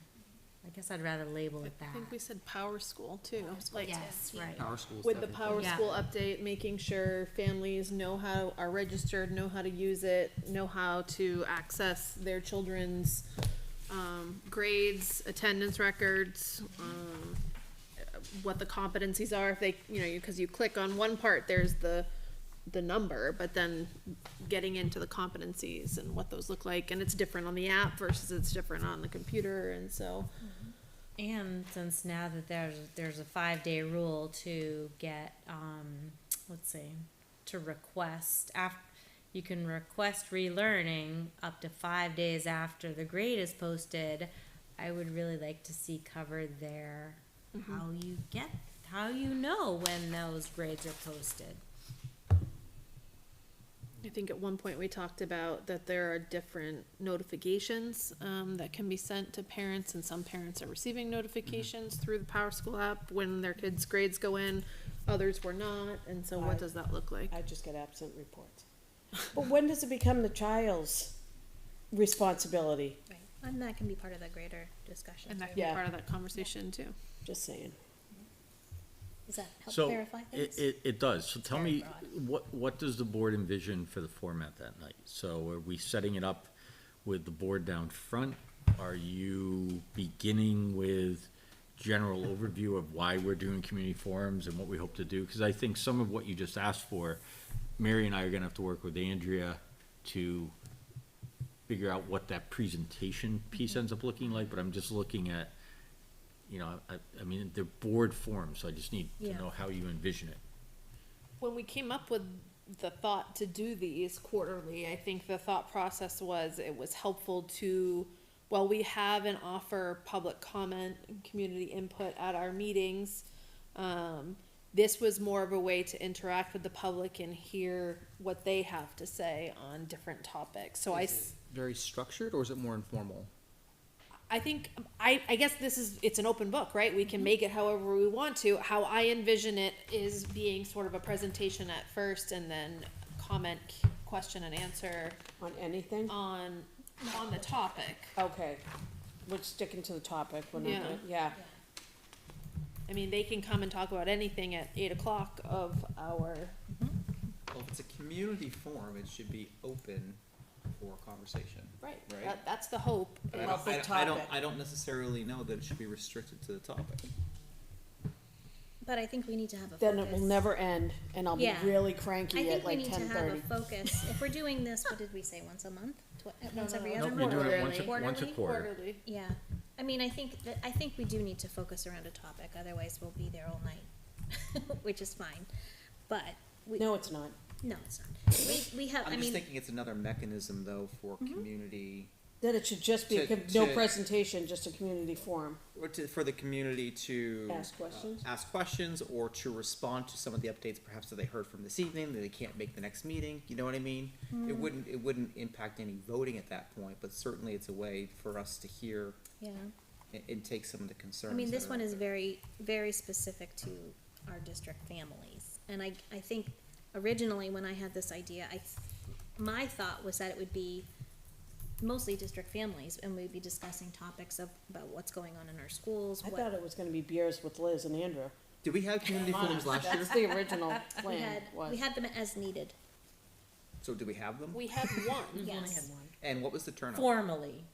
It- It was pretty Well, 50 to 60 people. what one did we but have? The CRT. Yeah. Yeah. responding Sure to with- It was a concerns response. about Right. CRT. Yeah. I blocked that And out. was that a good turnout? Yes, Yes. it was I a would good expect, turnout. cause that was a hot Yeah. topic. It was a- Right, and But that's, again, the board didn't talk a lot at that. You might have, but it was a presentation from you, from Mr. Perez, from. right. But we talked- also only I think talked Mary about spoke. CRT, we didn't talk about fields, we didn't Right, talk it was about a focused deficits, we didn't talk discussion. about special education. I don't know, Yeah. I don't know if I wanna get on that road. I envision these as more of an information night for families, and if anybody is in the community who's interested in why we're doing competency-based learning, then they're certainly welcome to come. Yeah, then that's not really community forum. Exactly. No, That- that's it. That was not right. That's an informative, like, Yeah. come meet us at the high Right, that's school. like a parent night, you know, or That's a a, slideshow. Okay, I mean, I like the theme and the Oh, God. presentation idea. Okay. But I do think our original intent was to get, literally to get feedback from people, to try to hear from people. About anything, Yeah. yeah, okay. That So to what me if- is what a community forum Right. should be, right? If that's not the Okay. intention, and I don't mind the idea of having structured conversation, I think then we have to relabel it. We have to relabel it from community forum to something else. all right, so what do we wanna do? And maybe we shake up the format, because we have several of these. Maybe this first one is structured, but then the second one, maybe not as much, you know? You could direct us to give very broad strokes. And, I'm thinking about like helping a parent I don't know how to get my phone to do, and Andrea can literally help that person, right, Okay. to do So you that. can have But like a that's help something the desk. high school or a school district should put on, not the school board.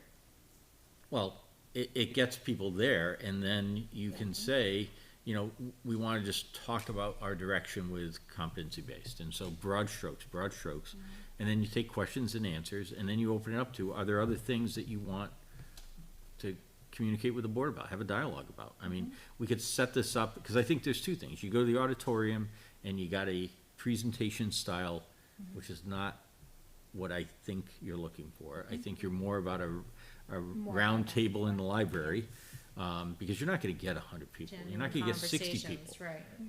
You know, you're Not gonna for have 10 people competencies. probably, so I think if you set it up as a round table and just have dialogue, a give and take, we'll be there to answer questions and clarify points. I don't think people will go because people have already made up their minds where they stand on competencies. We've been jamming it down their throats for the past 3 years. But I think a I lot- haven't changed my opinion. But I think I've it- just been quieter. I think it's not necessarily an opinion thing, but it's an informational thing. So I think a lot of parents still have questions about how competency-based education is different from the way they remember school and their paradigm. And they're not of gonna school like it. is. Not necessarily, but they just don't know about it, or they I have went to questions. the new like it. math night years ago at GMS. That was very informative. I mean, so I got information there, but you know, and I asked questions. I think But that was between- at GMS. yes, yeah. I don't, I don't know. I feel like we're kind of rehashing the same conversation that we had when we had kind of said the topic for this one is going to be competencies. Then it's an and values. information night, it's not a community forum. Okay, that's fair, that we can, but. I'm just saying, I think that's a better name if you wanna have an information night. Need help with Power School? Come on Information in. night, yeah. Competencies in Power School. So we have not, aside from putting it on the calendar, which just says community forum, we Right. really haven't advertised this yet. We need to get something out in Right. newsletters, this Friday, hence the reason I wanted to get that sent. So my point is, if you wanna back off on the we haven't done anything yet, we don't have Yeah. not a single slide has been You developed. can change it if you think we should change it, that's fine, Heidi, but we need to Any make a thoughts? decision. you awake? I'm awake, yeah. I mean, I was leaning towards the Power School update, but if that's not I the know. direction we were going in, The Power School's different from competencies. right. Right, but they naturally fit together. And it's in a the way the in a public topic. interacts with competencies. Right. I mean, I just wanna figure out how to get Power School on my thing, All right, but I could call it, I guess. so, I certainly, when we put these on the calendar back in March when we were developing the calendar, I was thinking of the community forum we had related to the CRT topic and us explaining what was and what was not happening in our schools, and how nice it was to hear from a broad spectrum of the public and have them come in and give opinions, and it was respectful, and there was, that was my goal with it when we talked about it in March. As it's kind of all of a sudden here, I get calendars are busy, open houses, and the whole 9 yards. I want it to be something that's useful for people. So on the one hand, I see a community forum, if we're just having an open topic, how is that any different from community input every other Wednesday at 8 o'clock when they can talk about whatever it is they want, not the agenda topic, but anything? We're just providing another opportunity for that? Okay, well, I'm happy to go sit in the library and do that, but if it's to present more of a topic and how can we help you and what can we do, I would love to do that. Is that a community forum? Information and questions and answers, or? See, I think of a community forum as anything that the community can participate in. Like right now, we're having this meeting, the public is not participating in this meeting except for at very specific outlined times. I want there to be that dialogue. That's why we're trying to go out into, all the different groups and. Just need to go on Facebook. So, All the information. instead of presentation, you could say that the main topic of dialogue for this is competency-based grading, Power School, competency in general, but we're open to other dialogue, and we literally, so we don't go in with a presentation, we don't stand there and talk at people, we say, what are your questions? What is it you wanna know? What are your concerns? What are your fears? What are your, the things that you definitely want us to plug ahead on, and just have the dialogue about it. Do I have to be on the school board side? Sorry, Mary. You, Maybe I shouldn't go. Again, I'm envisioning, somebody coming in with, okay, I wanna know more about Power School and all the tools that Power School can offer me as a parent. Absolutely. So there are all these things that Power School can do. I don't know how to do any of it. Show me a quick presentation using hooking up to your computer with HDMI, what each thing does and how does that work? How does that help me, If you're gonna do two, you have to make sure you cover both. well, so I think Yeah, to on the fly set that up and show somebody is gonna be a challenge, possibly. But I think for that parent, Andrea can make a connection and say, let me schedule a time with you to help with that. Or maybe it's not Andrea, maybe it's Val who says, Right. I got that. Or set up a help desk You or know, something. the yeah. point is, here's a person coming in saying, here's a need I have as a parent, help me out with this, and we can figure that out. So again, maybe that's not a school board topic then. Maybe that's something that comes from Mary or the schools. Maybe that's not us. So, Maybe we call it information night, right? And what we say is, in your weekly update this week, or the principal's updates, we say the school board's planning an information night on the 28th. The topics for this first information night, of which there'll be 4, right? The topic is Power School and X. But we wanna hear from you, right? We wanna know what other topics Yeah, do you want us to have these information nights on? yeah. Right, and those can be the focus and scope of our next meeting, right? But it's, I guess in some type of survey type of format, do you like this idea? If you do, what do you want us to talk about? And we can ask those that attend the same question. Yeah, Yeah. that way we're soliciting input and then like using that. that input to hear what the public has to say and Sounds good. and what they wanna hear. Good idea. I'm good with that. All right, Okay. So information night, not a forum. On Power School and competency-based grading. But not for formal presentations, or do you want us to? I think for this first one, we do a formal presentation, but then also, as a part of that process, are soliciting the feedback real time that we can roll into future sessions. FAQ, questions and answers. But I wanna keep it, I Discussion. don't want us to do a ton of time anticipating, if that makes sense. I think we should do general broad strokes and then General see what overview people to wanna get know. the juices flowing, to Yep. ask the question, to be able to ask the questions. Can we talk about the difference between the phone and the computer? Is that still an issue for some people? The views, like that's, people, I can't find it. Well, Right. you're not looking at, like, stuff like that, I You think gotta look people on the have desktop questions. for the matrix view. It was supposed to be, there's something that was supposed to be remedied, but Okay. I'm not sure. I mean, I haven't had That's followed fine. up with Andrea to see if that actually. So those kinds of questions, the, user interface and how do I do this? And if you get no feedback, then we have our answer. Right, then nobody wants to know about it. Nobody wants these sessions. If nobody shows up, right? Right. Yeah, transcript, all Okay. that. Sounds like a plan. Clear as mud, right?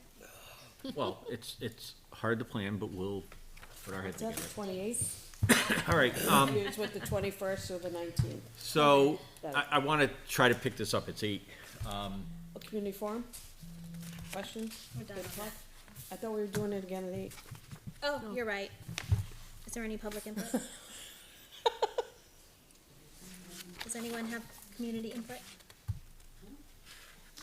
It is 8 o'clock. I feel like we Remember- need to open up the floor. I would make a motion to move this until after the COVID discussion, or at least until later, because the point is to have one that's spread out from the first one. We haven't made it through. If I may, it's Have our also to nugget. have it at the conclusion of business closest, so I think what we should do is, Started business yet. what we should do is finish our comments and then get into business, Okay. so. So let me start off with the COVID protocols. So first of all, I wanna start off by saying our goal this year was to simplify this, and I think we oversimplified it and caused confusion because it was too simple. For lack of it didn't address to the granular detail that our staff needed, it didn't address to the detail that our parents needed. So I reluctantly went back to the 4-column chart and cleaned it up. this is the chart that I'm proposing that we use going forward to make it really clear for our families. And basically, there are three things that are happening. You either have been exposed, and what is it you need to do? We've taken out all the references that the CDC took out relative to vaccines and so forth. It's just, I've been exposed, here's what I need to do. I have symptoms, which means one of two things. I have symptoms and it's sort of presumed positive, or I actually have taken a test and I've been determined to be positive. And that's why you have those two columns that are in there. The one discussion point that, and notice this is much more streamlined. It's much simpler and direct in the language. The one piece that is causing concern is this last paragraph right here that I've highlighted, which is that you have the symptoms, you have isolated for 5 days, you are fever-free, your symptoms have improved for at least 24 hours, at which point you can return back to school. But you might be positive, you might not. It might be a cold, it might be COVID.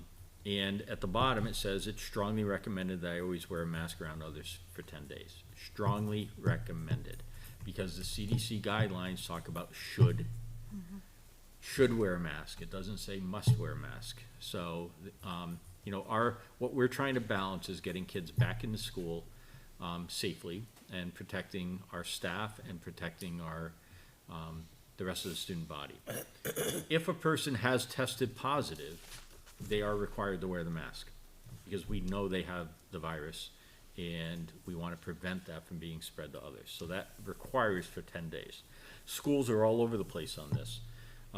There are schools requiring the mask for the symptoms. There are schools requiring the mask for exposure.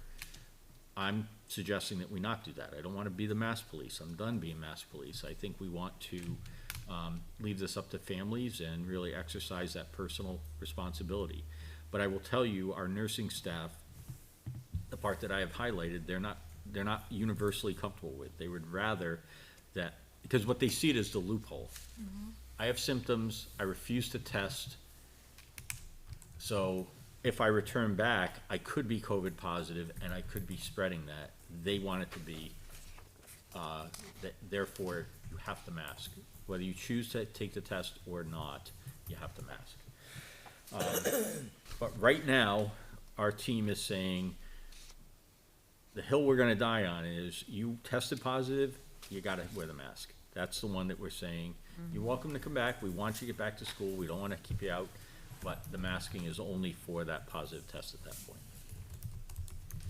So, that's the piece I'm looking for feedback on. We tried to make this, you know, it's got nice warm colors at the top, and tried to simplify it all out, but we got rid of stoplight colors because it felt too reminiscent of last year. Yeah, right. But I'm looking for feedback from the board on this, and then the public, I'm sure, will give me some when we get there. I happened to be at my doctor's yesterday, and I asked him his thoughts. Mike's doctor for 20 years, my kid's doctors, and he said in the past 3 months he hasn't treated one person, and he's womb to tomb for COVID. And I found that really interesting. And he said it's almost like a flu now. You get sick for a week with the flu. I don't know, I hate to say it, but I haven't had it. I'm pretty sure I'm a spreader. I've been in school the whole time. And I wouldn't know, I tested 4 times this weekend because I went to visit my mother-in-law. It's personal responsibility at this point. The same people who send their kid to school after they give them a tablespoon of Tylenol and tell them, don't call me until after lunch. Are there schools that are doing nothing? Like, don't have a chart, not So, doing this at all? I'll give you an example. So I talked with the superintendent in Bedford, and Mike sent out like a 2-sentence piece of information to parents, and it basically said, look at the CDC guidelines and follow those. The problem is when you go there, now we get into splitting hairs over the shoulds Shoulds, and the recommends. musts, and so I found it to be a complete rabbit hole of spinning my tail. And I was in a meeting with Jen, Dan, and Kelly today, and you know, all of a sudden, we were like, holy cow, this is taking us back to contact tracing if you follow it. So we sort of got away from that, because I was like, this is not what we wanna do. Right. I haven't received anything from my district.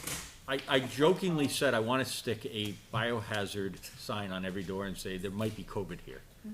Cause I think that's the reality of where we are, there might be Well, we put COVID everywhere everybody you go. together, all the teachers were in, I'm assuming the auditorium the first day. I was in the gymnasium the first day, that's, And we had people out the following Monday, COVID positive. And I'm not saying they got it, oh, and they could have. but they could have, They could have got it absolutely at the right. movies, could have got it at the supermarket. I don't know. I think, you know, the way that personally I've been handling it from my family is that we kind of assume that there's COVID everywhere. And so if we feel comfortable wearing a mask, we'll wear a mask. And if we, you know, are comfortable not wearing a mask, that's okay too. Unless, of course, we test positive or get symptoms. Well, this is also allergy season too, which makes Right. it even harder for the Right. nurses and everybody. The feedback from the nurses is that this is not a major departure from the spring. That this sort of worked from February to the end of the year. And so they they agreed, like, we needed to just blow it up and start with something new, except the comfort of familiarity had to circle back to this, because the parents understood this. They got accustomed to it and they understood it. And we have a lot of parents who just wanna do this anyway. Yeah. They're actually asking the questions around this, so we're like, let's just give it to them in that format, because that's what they're asking for. But we are saying to Parents, families, why'd I get my kid vaccinated if he has to wear a mask if someone in our house has it? It's a no-win situation. except the vaccine is, it's preventing the severe illness, like your doctor's not seeing people because it is helping it to be a Recommended the cold. vaccine. The new vaccine is coming out, they said, and A super vaccine is coming out. They told us to wait. We have staff scheduled for the new vaccine already, Yeah. so it's available. So I'm not getting, So I'm okay with the chart, with the, you know, recommended and strongly recommended. I looked at that K through 12 document that you were questioning the should versus the must, and so I tallied them. There's only 4 references to must, and they all have to do with equal access according to disabilities, and then they're referencing laws. Those are the only musts in that page. There are 62 instances of should and 26 instances of recommended. So I feel like our guidelines are very much in line with Well, that. I heard kids had to wear masks outside at some point this year at So- Campbell what, or one of the schools. we need to clarify that point, which is, Like, if you that's read overkill at this point. if you read the guidance, it talks about indoors. But if you look at the close contact guidance, it's back to 15 minutes within 6 feet over 24 hours, which is the rabbit hole that I don't want to go down. So we thought the common sense, practical solution was, if you're outdoors, I'm a cross-country runner and I'm outdoors and I'm running, I don't need to wear a mask. Right. I'm a soccer player and I'm on the bus, sitting in a seat with another kid, I should have my mask on at that point in time, because it comes under, you know, if I was COVID positive, I'm required to wear a mask. And we strongly recommend the person exposed to do that too. But the requirement is, I'm on that bus sitting next to somebody, it's no different than a classroom. If I'm sitting on the bench and I'm, you But know, they're not required to wear them in the school now. if But they that's were, how you did it if last they were week. COVID positive, not exposed, but if they tested positive, they return back, they have 5 days of masking when they return. I think people And then I understand that. think it's situational, I guess is my point, there's no blanket rule. It's, I'm in a huddle, I'm on the bench, I'm on the bus, and I'm close to people, of course I should be masking, just like I need to in Should. school. Should. No, must, required in those environments. I'm a cross-country runner going, I'm a soccer player, I'm on the field, and, you know, yes, I'm gonna be near somebody for a few seconds when the Then you're ball gonna comes run my away and way, kick the ball. but that's not, in that situation, I would say no, and I think we just have to trust situational, So you expect someone outdoors, whose family is situational common exposed. sense. So if Tara's son had COVID, you expect her to wear her other son to wear something on the bus? Because he was in the household. Exposure is recommended, but we would not, we're not gonna enforce it. Test positive. That was the, earlier in the, This week. With this We were week we were requiring doing it. This week. Okay. Because by pointing to the CDC clear as mud guideline, that's how we got ourselves into that rabbit hole, So right? now we're So- seeking to So clarify. we wanna clarify, exposure, I do not need, I could take this mask off right now. I'm not going to, because it says I should wear it, so I'm going to wear it. But there's nothing in the guidelines that say I have to wear it. So, because So- I've only been exposed. Is it fair to summarize this by saying that we expect there to be an element of personal responsibility when it comes to this? Everybody can take into consideration their own health and wear a mask if they choose to, or not wear one if they don't want one. The only people who will be required to mask will be those who tested positive, were out the 5 days, and then come back because they are either not symptomatic or have passed the 5 days, whatever it is. That is correct. That's all. everything's been And cleared it up. that seems came as up if this week. there's not a lot of fight to be had over that one. No, That one, people are like, you know, it is what it is. I just want to get back to school, and wearing a mask for There's 5 no, days. I don't even notice who's wearing, there's like 3 kids in my school. I don't even notice. There's no stigma anymore, really. No, I saw a bunch of masks in the schools. Yeah. I mean, there are kids wearing masks, so Well, it's choice, right? It's a choice, yeah. I don't know that, I think it's kind of wordsmithing between recommended and strongly recommended. It's still, do what you want. You know what I mean? So, that was my compromise to, the nurses want the information in the pink column to be in the teal column. So, they wanted to say required. And, you know, because their feeling is that somebody with the symptoms should be masked for the full 10 days. I'm back to, kids with colds have been coming to school forever, and we've never required masking. So it's like, I'm splitting hairs, I'm wordsmithing, I'm gonna acknowledge that. We recommend it if you've been exposed. We strongly recommend it if you had symptoms, but didn't test positive. If you tested positive, it's required. I sort of think it's the thing, you know, the best we can do, and, you know, respecting that personal responsibility, and that, you know, we trust parents and students to make the right decisions to keep others around them healthy. I think your Make the definition of decision that's right exposure is for their nice and simple family, too. Not the right decision. What might be a right decision for you So isn't the right one Are for you me. looking for a motion to approve this? So I'm really looking for I think feedback, it's to be great, honest. And I if- think it's great. Thumbs up. if you're comfortable with this, Yes. I'm gonna plug ahead. Aye. Let's plug ahead. So the next thing to come back to is the COVID plan. This one I want you to take a look at. Liz. Yeah, This one wouldn't read Oh, I don't open have for me. access. What's this saying to you? Oh, I didn't No share it? access. request Sorry. access. So I'm gonna share it with you now, and then I'm gonna ask you to take a look at this for the vote on, oh yeah, it's private to me, sorry. But I want you to, we'll put this back on the agenda, Michelle, for the 21st. Okay. And essentially, it's the plan you've seen, cleaned up.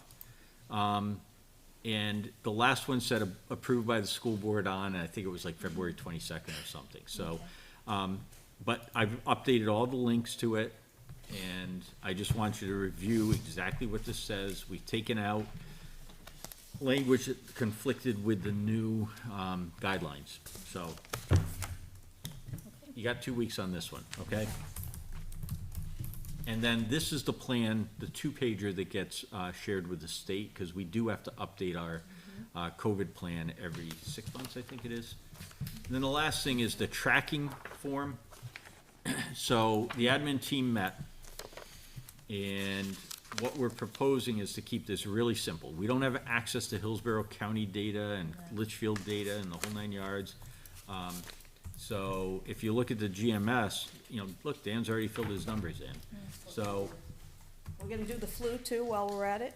he's showing positive COVID cases among staff and students, and how many staff have been absent. Student absences will be filled in. That's it. We're not getting into quarantining, we're not getting into all the other stuff. Real simple information. Will this be accessible to public? And This will be then on our website? we will make this accessible, because there are families that looked at this frequently. Yeah, I And you think can, tracking student absences What is font helpful is this? information for Is that me. an 8? yep. And then you can see the high school numbers. The staff has gone 1-1-1-2-4-4. That's not trending the right direction. and students have gone from 3 to 5 at one point and dropped back off to 4. So we'll keep getting this information compiled and filled in. Okay. I'm trusting that you're okay with that level of reporting. I don't think it needs to be any more detailed. I think the more the kids come in, the more flu, the more COVID, it's bound to happen, And my because we're outside all summer. biggest concern with this is our ability to teach Staff. classes. Yeah. We need staff in the rooms. I mean, if we drive this to the point where we got so many people out, it's not effective having subs in the room. We're just not, first of all, we don't have the subs, and second of all, it's just not effective, so. All right, that is what I had for you on COVID. Okay. So now that we've given the thumbs up on the protocols, can that get shared with Yep. staff and families, just as an update? We'll get that out tomorrow. Okay, thank you. All right, school board comments? I'm happy we clarified that, COVID, because there were lots of questions and semantics, and clear as mud pretty much summed it up. Yeah. That was a good, sorry, go ahead. No, I would just like to share my disappointment with today's start time. I know there was an email on it. You know, the board, in my view, did vote to have our meeting start at 5:30. Now, given the importance of today's topic, certainly, you know, there was a justified need. However, I do think, out of respect for other board members, a simple ask was all that was needed. Hey, can you make yourself available? We have some things we need to talk about. We need to be there a little bit early, as opposed to the response saying, well, this is past practice and I'm chair and I can essentially do what I want for policy. Right? That was not well received by me. I don't know about other board members, but that I did not like. And I'd still also like to see that policy. I have a note on my, I can direct you to the policies, it's BBAA, BDB, and BEB. I did apologize for not consulting the board ahead of time in that same email response to you. And, I've discussed with Mike, and in the future, we will consult with the board before we change the time of any meeting. I'm sorry, I didn't hear you. BBAA?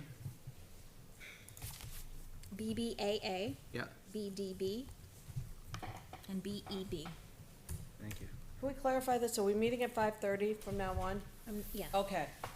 This was That's all I need to this know. was a special meeting because we had the non-public to begin with and the public hearings.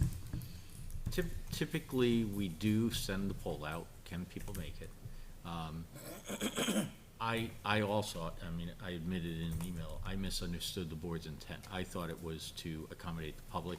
I didn't realize there were We just board. got an email from Michelle crossing out 5:30 and adding 5 o'clock, and I had, But there was no communication on that, and you actually had to look at it and see. There was no awareness of Right. changing the start I time. know, I actually would have thought it was a mistake Okay. until Yep. you emailed. Yep. I was like, oh, I saw it was 5. I was like, no, I don't think Uh, it's 5. So, Until I saw what was And I on went the back, agenda, yeah. I'm like, well, maybe it is 5 o'clock. with apologies, we will make sure in the future that if we're gonna adjust that time, that we communicate availability. Thank you. The other thing, I guess for my school board comment, I can't even talk now, it's too late, school board comments. I guess first I'd like to say, if we don't have links to the agenda on the Friday, I would really like to not, it's not even whether or not we are voting on it. I need time to process and digest agree. things. So when we got the data 2 weeks ago with the testing, data, I didn't feel like I was prepared to even ask questions that day, which I know I can always ask Mary questions. She's always available, so I know that. But for me personally, I would like to really make a concerted effort for the agenda to have all links contained by the Friday, because when I go look at it and then another link is added, I appreciate the red writing that says it was added this day. but I look at it on the weekend. Once do too. Monday So comes, do I'm I. all in my job, Yeah. and I didn't even see the email earlier. That's why I asked you. I don't even check my emails today. And again, I know we've made an effort to try to continue to let us know when those links are added, but I would like, for me personally going forward, I'm not sure I'm gonna be in the position to vote or even discuss certain topics if it hasn't been linked on the previously. agenda ahead of time, because I just need that digestion processing time. So you're talking about reports as well. Yeah, all of as- it, everything, because I feel, Michelle's really good about making sure all of the policies are on there, so that's all, those are always there by Friday. A lot of times there are links to some of the presentations, but not all. And so I just want to have that kind of ongoing expectation if we can. Obviously, there are going to be things that happen and we're going to have to talk about last minute emergency items. That's not what I'm really Can I referring just to. respond to that? Yeah, of course. So, we'll commit to doing that, but I need the board to make a commitment, which is that you're not gonna pepper us with 50,000 questions before the presentation. So I'm gonna bring you back for a Fair. second. That's fair. What am I talking about? What event am I going to? Testing? Jen and I proposing to move 8th grade up to the high school. We shared it with the board in advance. We didn't even get to open our mouths, and you were all over us. You were. Good point. Yeah. Peppering us with, how many times did we say, can we make the presentation and explain? Because I think we're gonna answer some of these questions. So it's a two-way street. We will work on fixing that. Hold your questions. And Right. come in with those questions and hold them in your hand until we're done, and we'll go from there, Fair right? enough. Fair enough. Thank Fair you. enough. I can't say that. I can't help it, I'm Irish. Liz? Spit it all out. You don't get access. I'm gonna get Yeah, you you a can shut me off of that Jack collar. stuff. So I have a question on that. Yep. To touch base, I guess my comment is a question. Is it helpful though, if we review it like on the weekend, is it helpful for me to type in a comment and say, can you clarify this, or what does this mean? Or is it not helpful? So it's helpful because it gives us a chance to 2 make sure that days, we factor 2.5 it in, days, yeah. right? But parking the comment over there, Okay, and then, but again, with presentations, we're editing those sometimes up until 4:30. yeah. Well, this Now, was now we have also- till 5 o'clock to edit them. But this was So- also reports that we got on Monday that were from 2 weeks prior from the business administrator that was, we'd be making comments on, but it was already old by then. Yep. Right. So, I agree, that would be helpful. So I guess you have consensus from the board to. Mary, just leave me out of this year. We'll- Can I ask a clarifying question, because this came up this week? So I've made a habit of, because sometimes data in things that I'm sending out might change. So I make sure that my links are like the active links on my reports. But what I found out this week, when I got a mass request for access, was that those slide links also go public. So, I guess my concern with comments on it is just to keep in mind that those comments, if it's a Why are live they link, they're public? going public. Because you've already reviewed them. It's in her report. In her But don't you curriculum erase report, them, she like has comments? links. It's Like resolve It's a them. live document. When I make a PDF out of it and she changes it, it won't change in live time for you. So I've accommodated by keeping it a live document. Those links are live. You've but how already are seen they- it. The public agenda doesn't go out till Tuesday. But what, Well, Monday or Tuesday, so you've already seen it, and that is a public document. I see. So your And I live, was under the impression that my reports weren't public documents until after, because Right. sometimes there are things that you guys need to vote on. So Exactly. that was my thought, but I got clarification this morning that that's not the case. So if you put comments on Oh. it, if it's a live see, I didn't realize that. I thought it was a live document to you. I didn't realize the public could also see that live It's a live document. link. Okay, sorry about that. No, I was just asking for that clarification because that, I asked Yeah. Michelle about that. Yeah.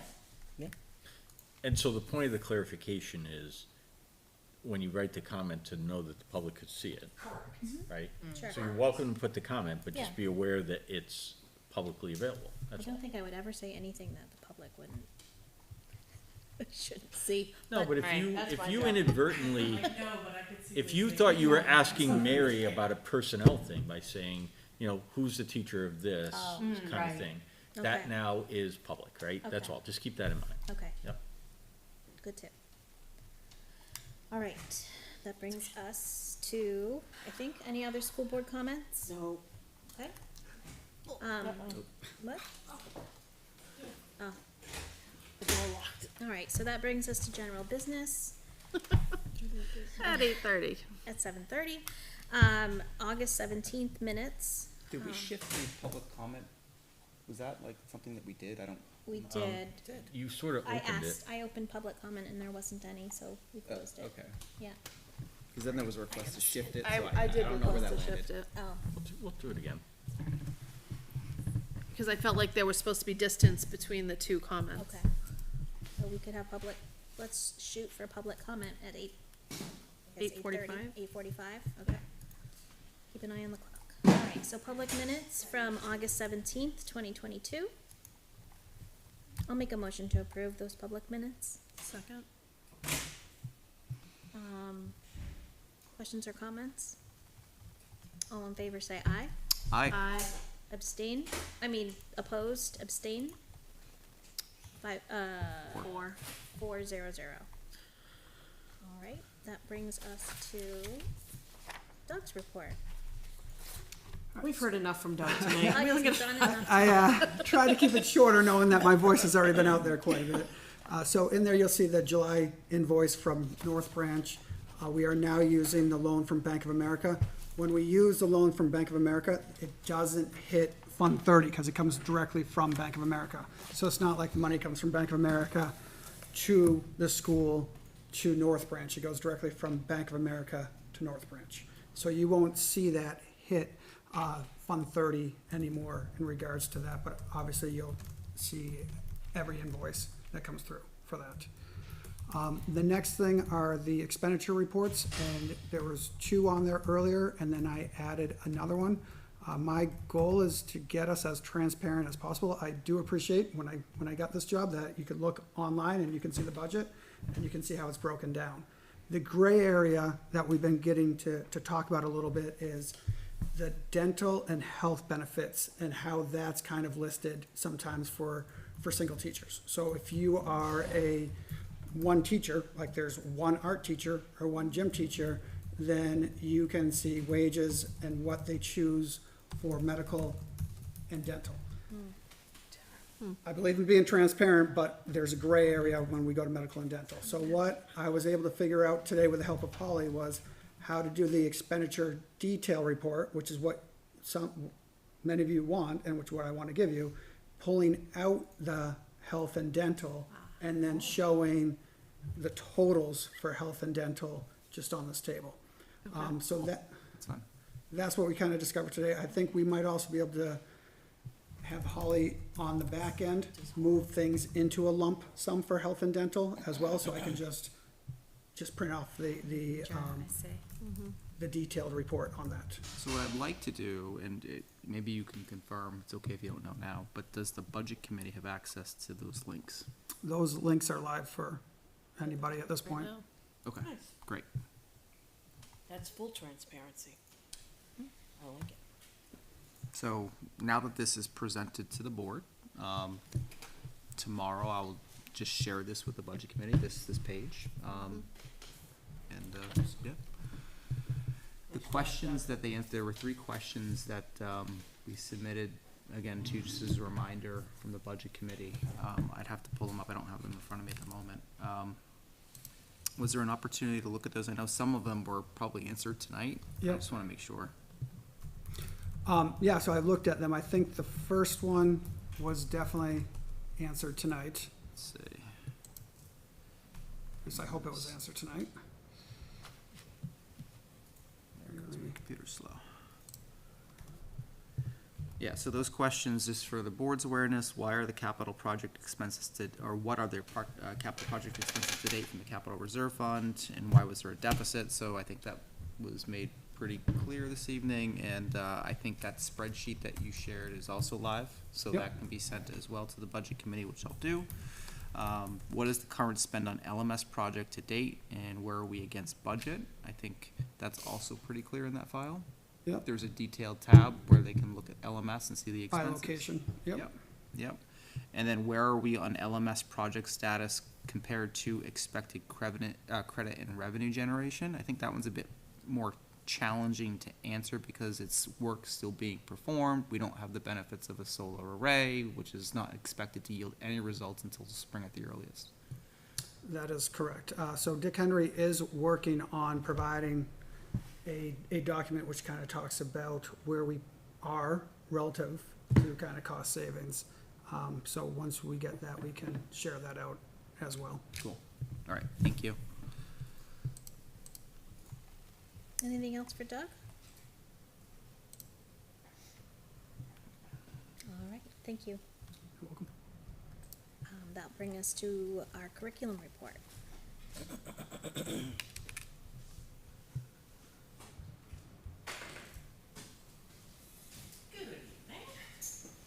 Hi.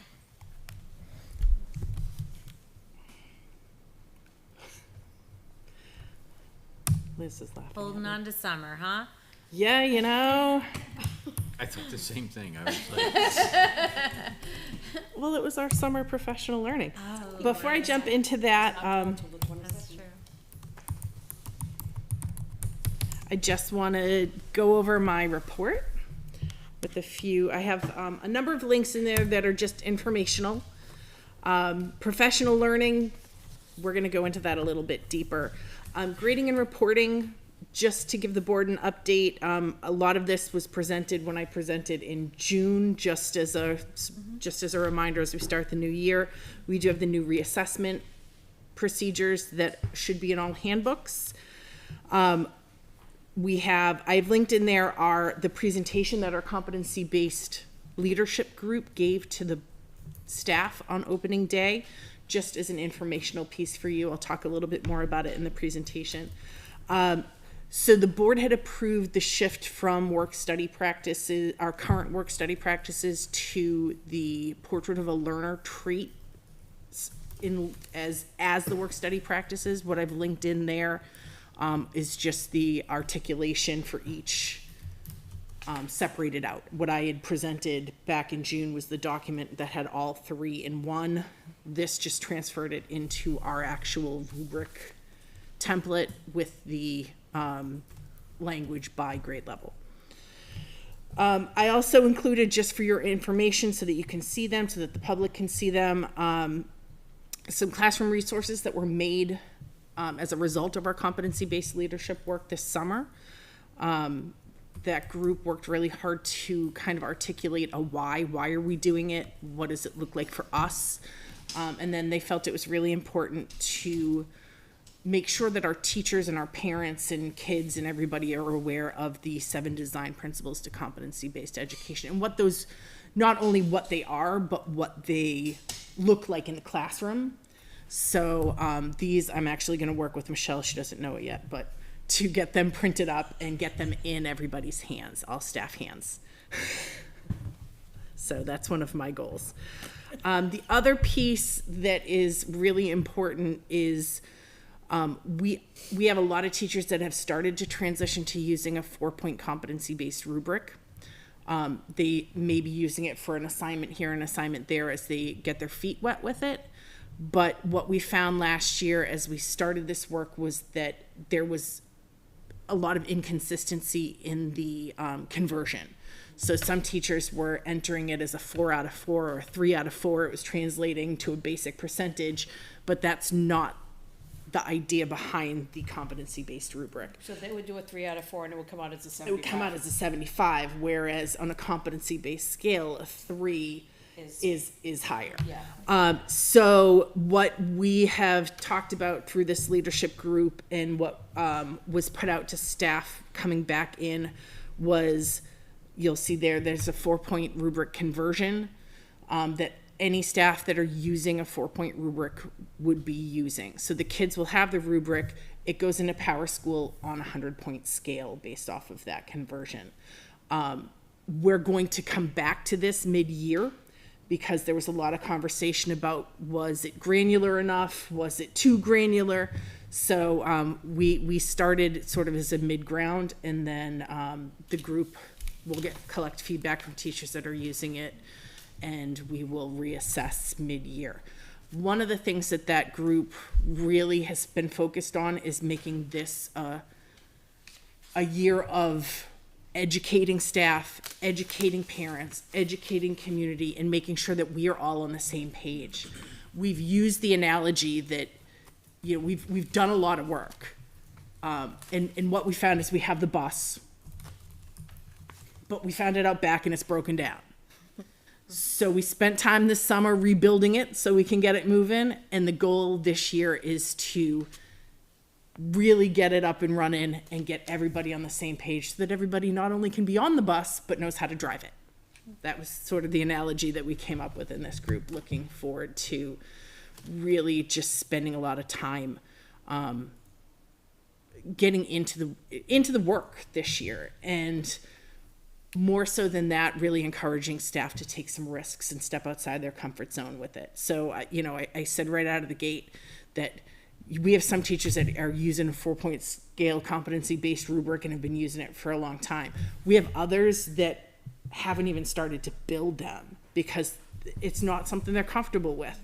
So setting the goal of building it, trying it once. If you have it, you've built a competency-based rubric, but you haven't used it, give it a shot on an assessment, see how it goes. So that it's really about stepping out of your comfort zone with some of this. So what you're telling me is that some teachers are using it and some are not. So when I was blindsided 2 years ago, when that teacher started doing the 4 thing and I was all confused, she was ahead of the game. Yes. Okay. Yep. Do you have a plan when everyone's gonna be on? The goal is that we will spend a lot of time this year getting people comfortable with it, getting people understanding it, so that hopefully to start next year, our competency-based summatives will be all scored on a 4-point rubric. As a parent and as an educator, it helps when everybody, whether GMS grades however they want, and math grades on a 4-point scale, it just makes it even more confusing to the parent. But so what we found this year, which should help, is that you can't, Power School doesn't let you use multiple grade scales. So if I can't put in a 3 out of 4 into Power School because it's automatically going to make it a 75, I have to enter it as a 100-point grade. I have to enter it as the 85 because the kid got the 3 on it. So that it's not going to make it as confusing for the parent. It's going to, for this year, everything will show up on a 100-point percentage scale. It's hard even for people who do it to explain it. And I just want consistency in each school, not in each, you know what I'm saying? Each We're getting building. there. We're getting there. We're working on it. I That can has tell. been. This is the most positive you've been. Mary. I had a question too, go ahead. Sorry, I just wanted to say this 4-point conversion is very helpful. And I just looked very quickly at the 7 design principles. Yep. Those might be really good for parents as Yes, kind of an I want to overview. so I've held off putting a lot of this out publicly because of the fact that I know we are redesigning the website. So that has been sort of my hesitation to massive load stuff onto the website as I think the transition may be coming sooner rather than later. Yeah, But I am also thinking about doing like a weekly or bi-weekly newsletter to parents that come from me. I was thinking even for the the info night. Yeah. Coming up, that Yes. Yeah. would be a really good basic kind of, this is the why. Yes. Use it, you could use this. Yeah. pretty Yes. much, yeah. Yep. Absolutely. Thank you. So Just to can I ask Yeah, a yeah. question? So my question is about pacing of grades. So between my 2 kids, I think it was 16 data points throughout last year. And when I looked at them from the beginning of the year, either looking at a class as a semester or a full year class. So there were 16 data points. Only one of them, there was only one instance where the grade actually went up from the beginning of the semester to the end of the semester, or the beginning of the year to the end of the year once. 1 out of 16. Now, one could argue it's my kids, okay? But I don't think it's both my kids. And about half of the grades went down from the first grade point to the last, Because it's cumulative. and then half stayed the same. So I feel like that to me was concerning. It's like, okay, that has to do with the cumulative, but you were explaining to me previously that maybe that it's how the grading, the level of I guess, severity or level of grading that happens at the beginning of the year versus the end of the year. And I'm curious, like, to explore that topic a little bit more, because I feel like it's Not all kids go like this. Some kids are just like Right. this. It's just Right. what it is. right. And that But some kids are like this. is the reality of it. As you go through the year with a competency-based system, Just seem the very competencies skewed stay to the same. declining grades throughout the year, and I'm not sure that it actually. And again, without seeing them and Yeah. seeing the data points, It was after the fact. It was over the No, summer. I just- so. Isn't because that the something other to talk to piece the is one of the really Yeah. important things that we've been working with the teachers on is the idea, because you have cumulative grades that go all year, they should be periodically checking the when you look at the competency scores. So all of the take math, all of the application scores for a student throughout the course of the year, wherever they're at, there's a thing when the teachers look at it that's called the judgment indicator. And so you click on it, and we've been really talking with staff about paying attention to this, is you click on that judgment indicator, and I can see, and this was actually in a presentation I think I gave at the end of last year, but I can see that it's, C, 0, C, B, A. So it makes me as the teacher look and say, okay, wait a second. These are all being averaged. What is it actually telling me about the growth of the student? So we have to get out of the business of averaging and understand that, okay, first of all, that kid, there's a 0 for an assignment. Why? Is it Never something made it they up. don't understand? Is it something Maybe he they didn't make it up. He missed maybe the he didn't timeline. make it, maybe he didn't make it up, maybe. So how is that really reflective of how they are doing on the competency? But it's pulling their average down. So She can't, because a kid didn't do the assignment, you can't just go, okay, I'm gonna give him a higher grade. If you Well, gave I'm them just curious if chances. this is a trend through the school system with how it's being graded. Like if I'm telling you that this is my small sample and this is what I'm seeing, so I would be curious if that's actually, what happened. And My I've kids- Are you seen- seeing I've it seen- throughout? I've seen missing assignments at the middle school as an example, but I try and stay on top of it, Yep. right? And I'm Yeah. able to see that this is a missing assignment, and then I'm asking Right. the questions to confront your teacher and say, hey, Right. maybe I just didn't hit the submit button, whatever it might be. right. I think the other piece is, It's not and missing I know this assignments, is not, it's the this is grading. not the, Right, but that missing assignment is bringing down the grade of that overall. right, because of the way that the way the system averages, but what we want to be looking at is the growth. And that missing assignment, in reality, we're talking competency, that should be reflected in the work study practices and not in the academic average. So you raised the average, even though he didn't do the work, or she didn't do the work? That's baloney, sorry. But my question is, It's did raised. they demonstrate competency No, in they that got a same? zero. They got a No, zero. on an assignment. But did they demonstrate competency in that competency? There should be 4 grades. Right? 4 data points. in Right, each- yeah. so I don't do one, but I get A's and all the rest of them. Am I competent in that competency? Yes, I Agreed. am. But some kids are C students, and that's just who they are. You can't expect it to be this. Can I ask, and just for my awareness, Mm-hmm. why did we move to a competency-based model? Honestly, the cleanest answer I can give you is that it's a requirement by the state.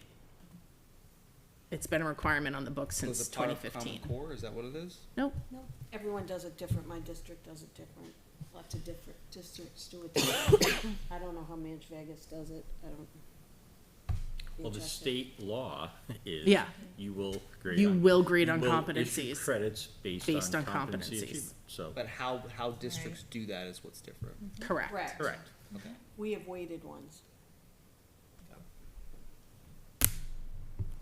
All right, just a Well, I'm couple glad other, you're making progress, Mary. a couple other things. Can I just say, it's not Mary's making progress. I don't want to minimize But it. the teachers But are opening up to it on because, opening day, a team of teachers reported out on their Correct. efforts, and that's what's so critical here, Yeah. that this is groundswell now, so it's, the fact so Correct. many teachers went to work over the summer is because of you, Mary. It is. Couldn't get me in my school. You could pay me $100,000. I wasn't set. But the fact that so many teachers came back is a credit to you. Thank That you. you're a leader. And a credit to our teachers for Yeah, wanting to improve their absolutely. craft and learn more Absolutely. and do better. I think that's great. I just want to address a couple other things. Perk, and I'm looking at this, and I did update this, but I don't know if I'm not connected. That's why. Okay. So our first meeting for Perk is Wednesday, the 28th at 3:15. The other thing I want to remind the board is about process and procedures. So I have heard some rumblings that there are questions as to the processes that we went through with the adoption of the elementary programs. Insofar as getting some feedback that I made those decisions. First of all, my background is in Spanish, and I will absolutely say that I could unilaterally pick a Spanish program, but to pick an elementary reading program is so far outside of my comfort zone that I can't. I won't. I would never put the district in that kind of a situation. Who did? We had committees at at the buildings. So there was a task force for ELA that met all last year, headed by Chris Tate, that explored programs. And at the end of the year, they made a proposal to me that this is what we want to pilot. This is how we want to do it. And that's what we went with. And Chris Tate is a reading The expert, same, college professor. the same She's thing the happened one. with math. There has been some pushback about the decision to go to Big Ideas. That was a decision made by a building team that had piloted along with the building admin last year. They came to me and said, this is what we want, we made this decision, this is what we want to do. It then went through the chain of command to be able to get it on the books for us. So I just wanted to be clear on that. I'm not trying to circumvent how we do the approvals or anything of that nature. There have been issues, because I'll be completely transparent with the board, that last year we piloted 2 different math programs and renewed our existing math program for the entire elementary school, and it cost us less than $10,000. That's what I budgeted for to do an ELA pilot. With the change in current situations with supplies and everything else, when I got the quotes July 1 to finalize and pay, we were looking at more than my entire textbook budget. It was almost $40,000 to do not only the pilot, but to do the pilot and renew for the year. So we are stuck with things that are back ordered. We've had some glitches with technology, and I understand the frustration. But it took a long time to be able to negotiate down so that I didn't have to say to a group of teachers, no, we're not going to pilot that this year because we can't afford it. So it took a lot of negotiating. It took a lot of having to pull PD lines out of some of our contracts and wait for grant funding to be available so that we could pay for that through grant funds that don't get released until, in this case, they came out late this year. So it's been a little bit of a obstacle. So what do we have in place for ELA for? We're piloting for kindergarten. They're piloting Fontes Pinnell. For first through fifth, they are piloting into reading, and those that are not piloting are sticking with journeys for the time being. But that was a bit of a lengthier process than I had expected it to be based on. Explain the inter-reading, because that's Yeah, so that's the other piece. I actually met with the group that's piloting right now. Into reading is the new McGraw-Hill reading program that is basically set up to replace Journeys. So it's from my understanding from talking to the group that selected it, it is very different from Journeys, but Journeys is on its way out. Did you train the teachers on Fontes and Pinel? Is that extra, or do they have a trainer come in? Well, that was the last pilot because that was the one that wasn't going to possibly be able to be done. So they're just getting their materials now. Yeah, it's a lot of money. I can help you train. That's my wheelhouse. Well, we have some trainers in-house too, so. Love it. Just to punctuate though for the board, because we're talking finances a lot tonight. Listen to what Mary said, 10,000 last year, Yes. 40,000 this year. She negotiated it back down to what amount? About. Not to 10.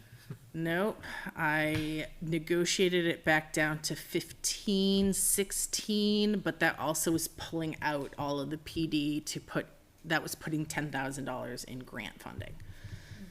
So the new norm that we're seeing across the board on the instructional side seems to be this, right? So these companies are, you know, I don't know, I can't believe it's a supply chain thing, but. It's not, because a feels lot of like- it's digital, but you know, we had a lot of conversation today. I think that there is a certain level of cashing in on COVID funds. You know, there's a lot of districts that haven't had funding to be able to offer these kinds of programs, and then they, you know, with Esser money, they're able to, hey, look, we have all this extra money, so let's buy it. And a lot of those, you know, I've been looking at our programs long enough to know, yeah, that's a ridiculous price point for it.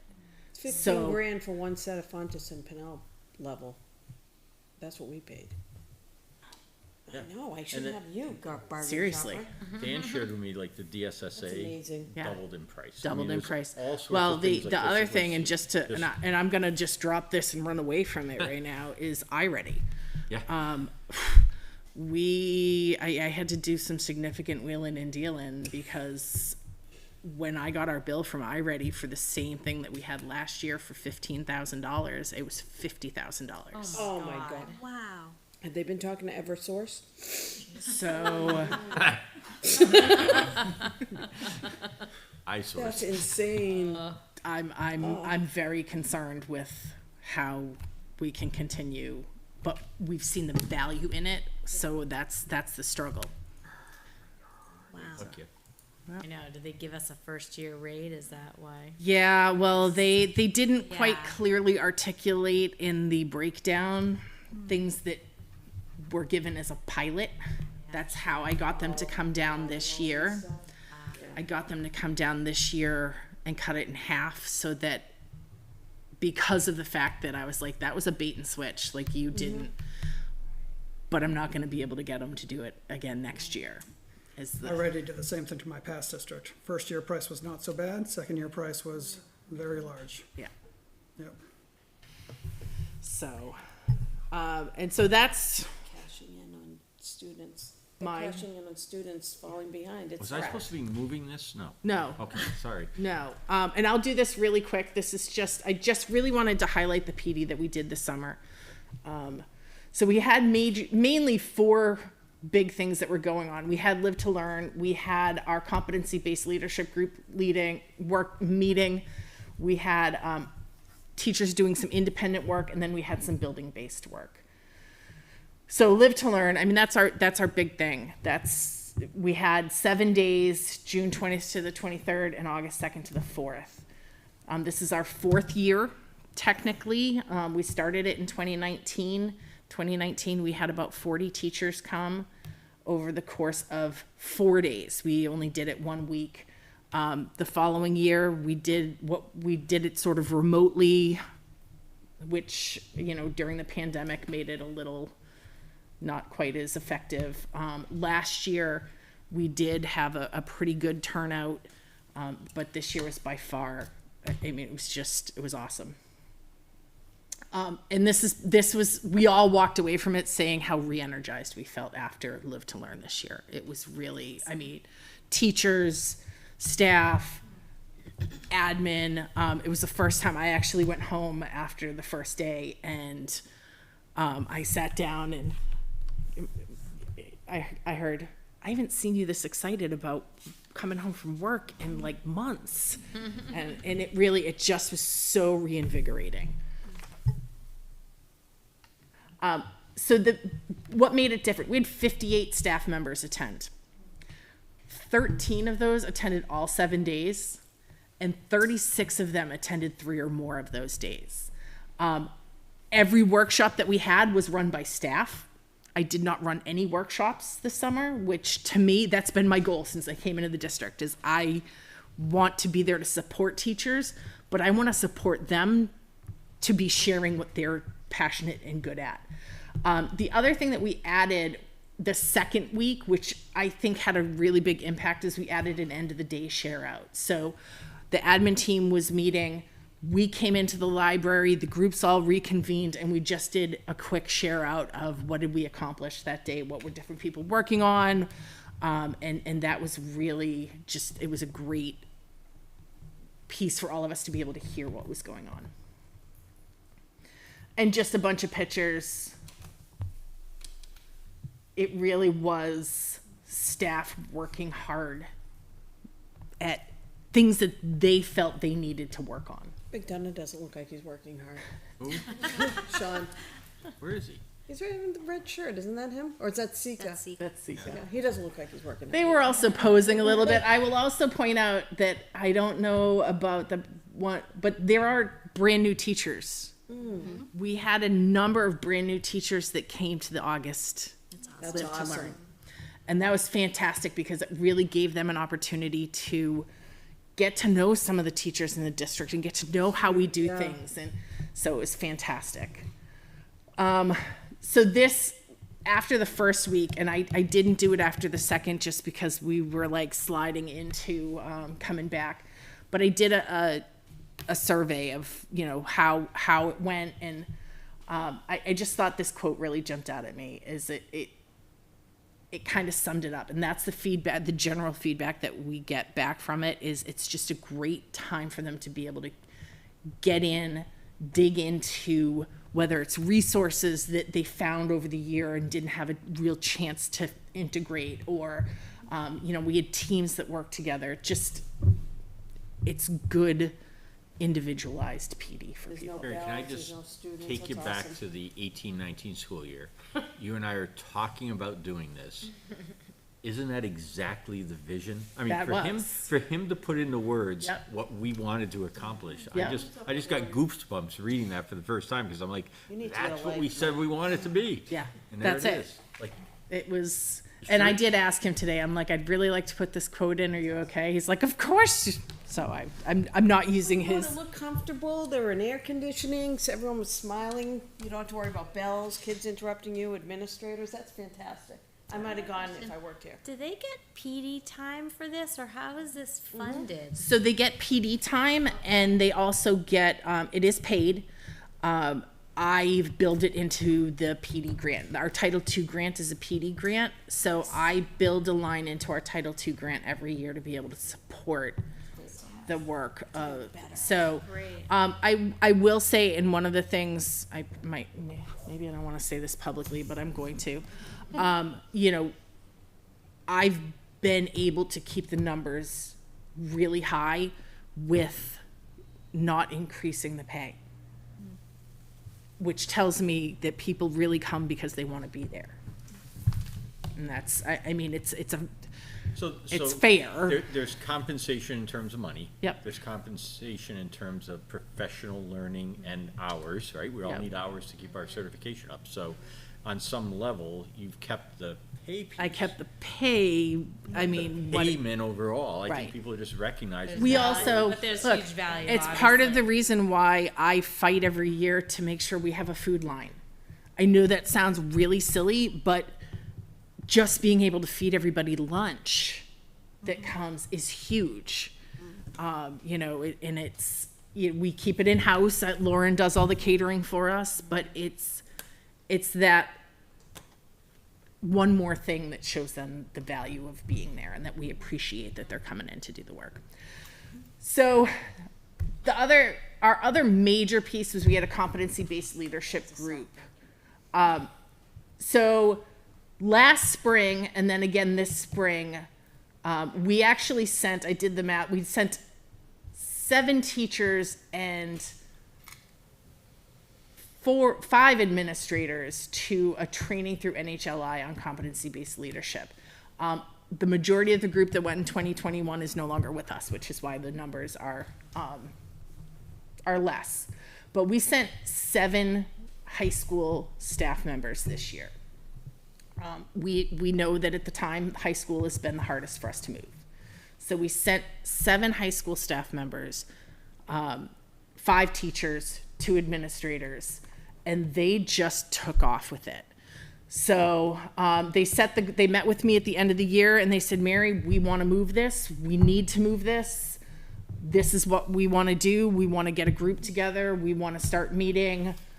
So we built some of the meetings into Live to Learn. And then we met in between the 2 Live to Learn weeks, and we will continue to meet during the course of this year to check our progress, but also to see what else do we have to do to get this to continue to move forward. Did Mr. Hess go to that? He came to our meeting. So the Live to Learn sessions Were teachers? were but teachers, The competency but thing, because I knew he still didn't. was. He did not, because Okay. it was actually from February to May. Okay. But I will tell you that I've had a lot of conversation with Mr. Hess, and we are on very similar pages with Okay, this because one. I knew that was one of the things he was worried about. That's great to hear. Thank you.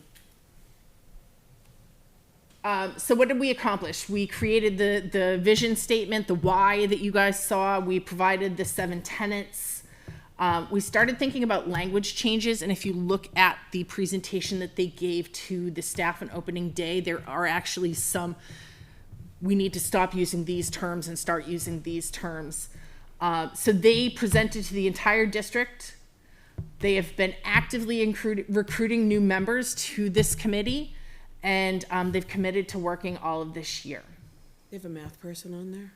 That's not the whole Oh, group, okay. but that was actually a follow-up dialogue to one of the meetings, so I thought it was That's awesome. a good picture to include there. So this is the wall.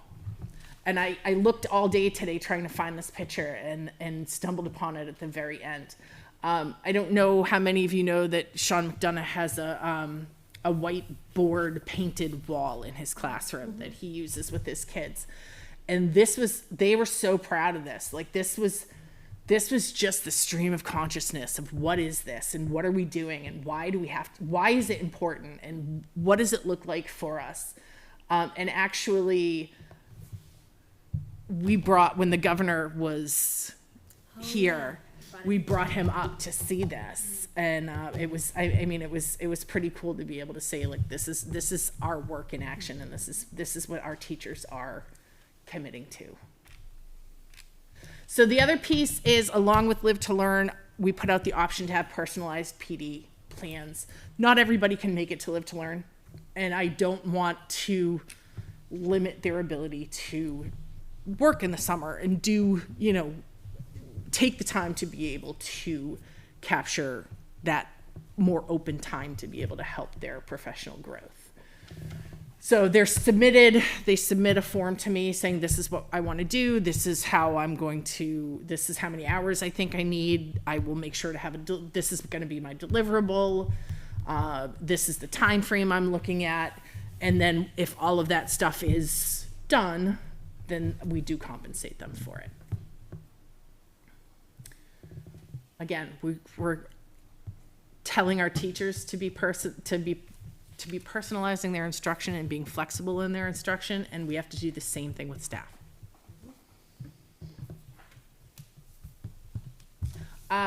So we had 17 proposals submitted, but when push came to shove, about 9 of those people actually decided to come and do it during the Live to Learn time.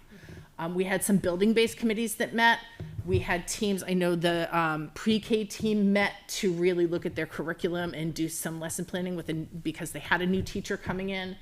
And we had a lot of teachers that were moving grades or teaching new courses that used some of that time to dig into the new resources and really start to cross-reference what they're going to be doing this year. And the last piece were our building-based groups. We always have some proposals that will really be targeted towards specific building goals. I'm sorry.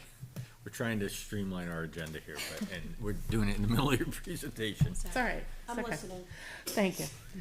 So really, it's an offshoot of the individual PD plans. Usually they will come and I ask the admin or whoever's leading that group to submit a form just so that I can account for the hours and stuff and what they're actually doing. But it's typically committee-based. We have, you keep talking, I'll just talk to the next slide because I know what it is. So we basically, this is when our freshman seminar teachers got together to really make sure that we were on the same page with the freshman seminar curriculum. We've had some advisory planning groups meeting, and GMS for the last 2 years has actually really been focused on their student support committee, or they're working on their SEL services. So those are just some building-based PD opportunities that we provided this summer. And that's it. The advisories at the high school. Yes. Yep. So, Did they ever tie life skills into freshman seminar? Like any type of life skills? 'Cause I know they've had a lot of conversation about it, and I know it looks very different this year than it has in the last couple of years, but I haven't yeah, that's fine. dug deep enough into the changes. Any questions for me? Thank you, Mary. Thank you, guys. So one of the things the board asked for was an opportunity to meet with the Director of Student Services. And so Sophia Fowler is our new, look, we even have a name tag for you, Sophia. On the table, You're set, your yeah. own placard. It's not even on like a Thank you for napkin your or something, it's patience. real. So, Yeah, thank you for waiting. but A long one. you know, so we're gonna, so what we've done is we've scheduled Sophia along with Mary. So it'll be the Special Services and CIA show sort of coming together. And then remember, next week, we go back to the school-based thing. It's Dan will be here with GMS, and then we'll go through the other schools. But going forward, you will see Sophia, I don't know what it ends up being, 5 times a year, I guess, so. All right, so Sophia, welcome. I don't think you've met the board formally, have I you? haven't met, I've met some of you when you came on the first day for the presentations at the school, but it's nice to meet you all. Thank you for the warm welcome. So I brought something short and sweet, and I kind of follow up with everything that Mary did, because she just did a fantastic job. But I wanted to highlight one of the laws for special education change this year that impacts the school district.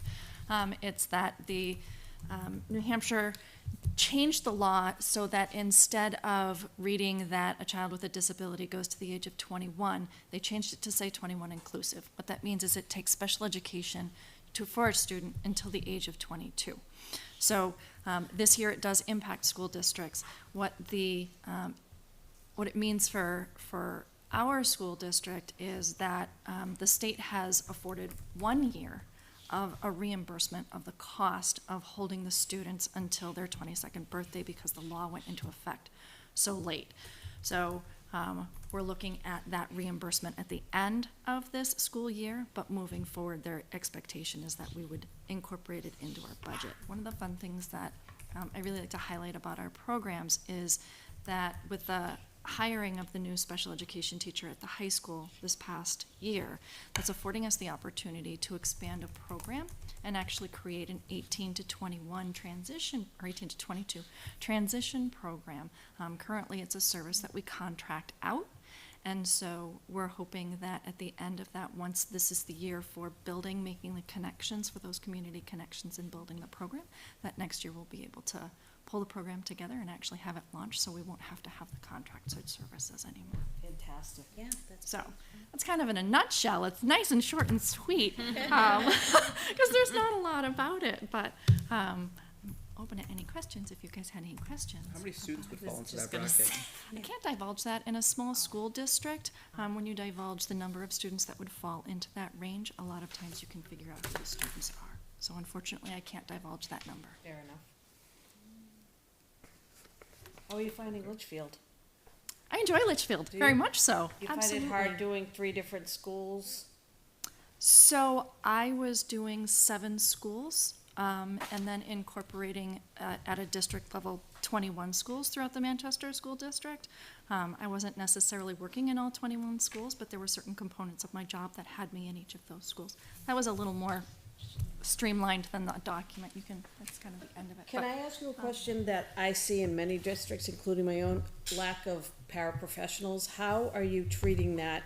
I know I did my list and I only have half a para for my caseload, so I'm in classes, but I did say I'm out of compliance with 2 of my students in their IEPs, just to cover myself. Sure. Cause I'm sure you can't meet the needs with the amount of paras that have applied for the job or have the job. Absolutely. So as parents are bringing those concerns forward to us, we're encouraging them to meet with their school teams. As those situations are brought to my attention, I'm meeting with, brainstorming around what exactly is the paraprofessional there for?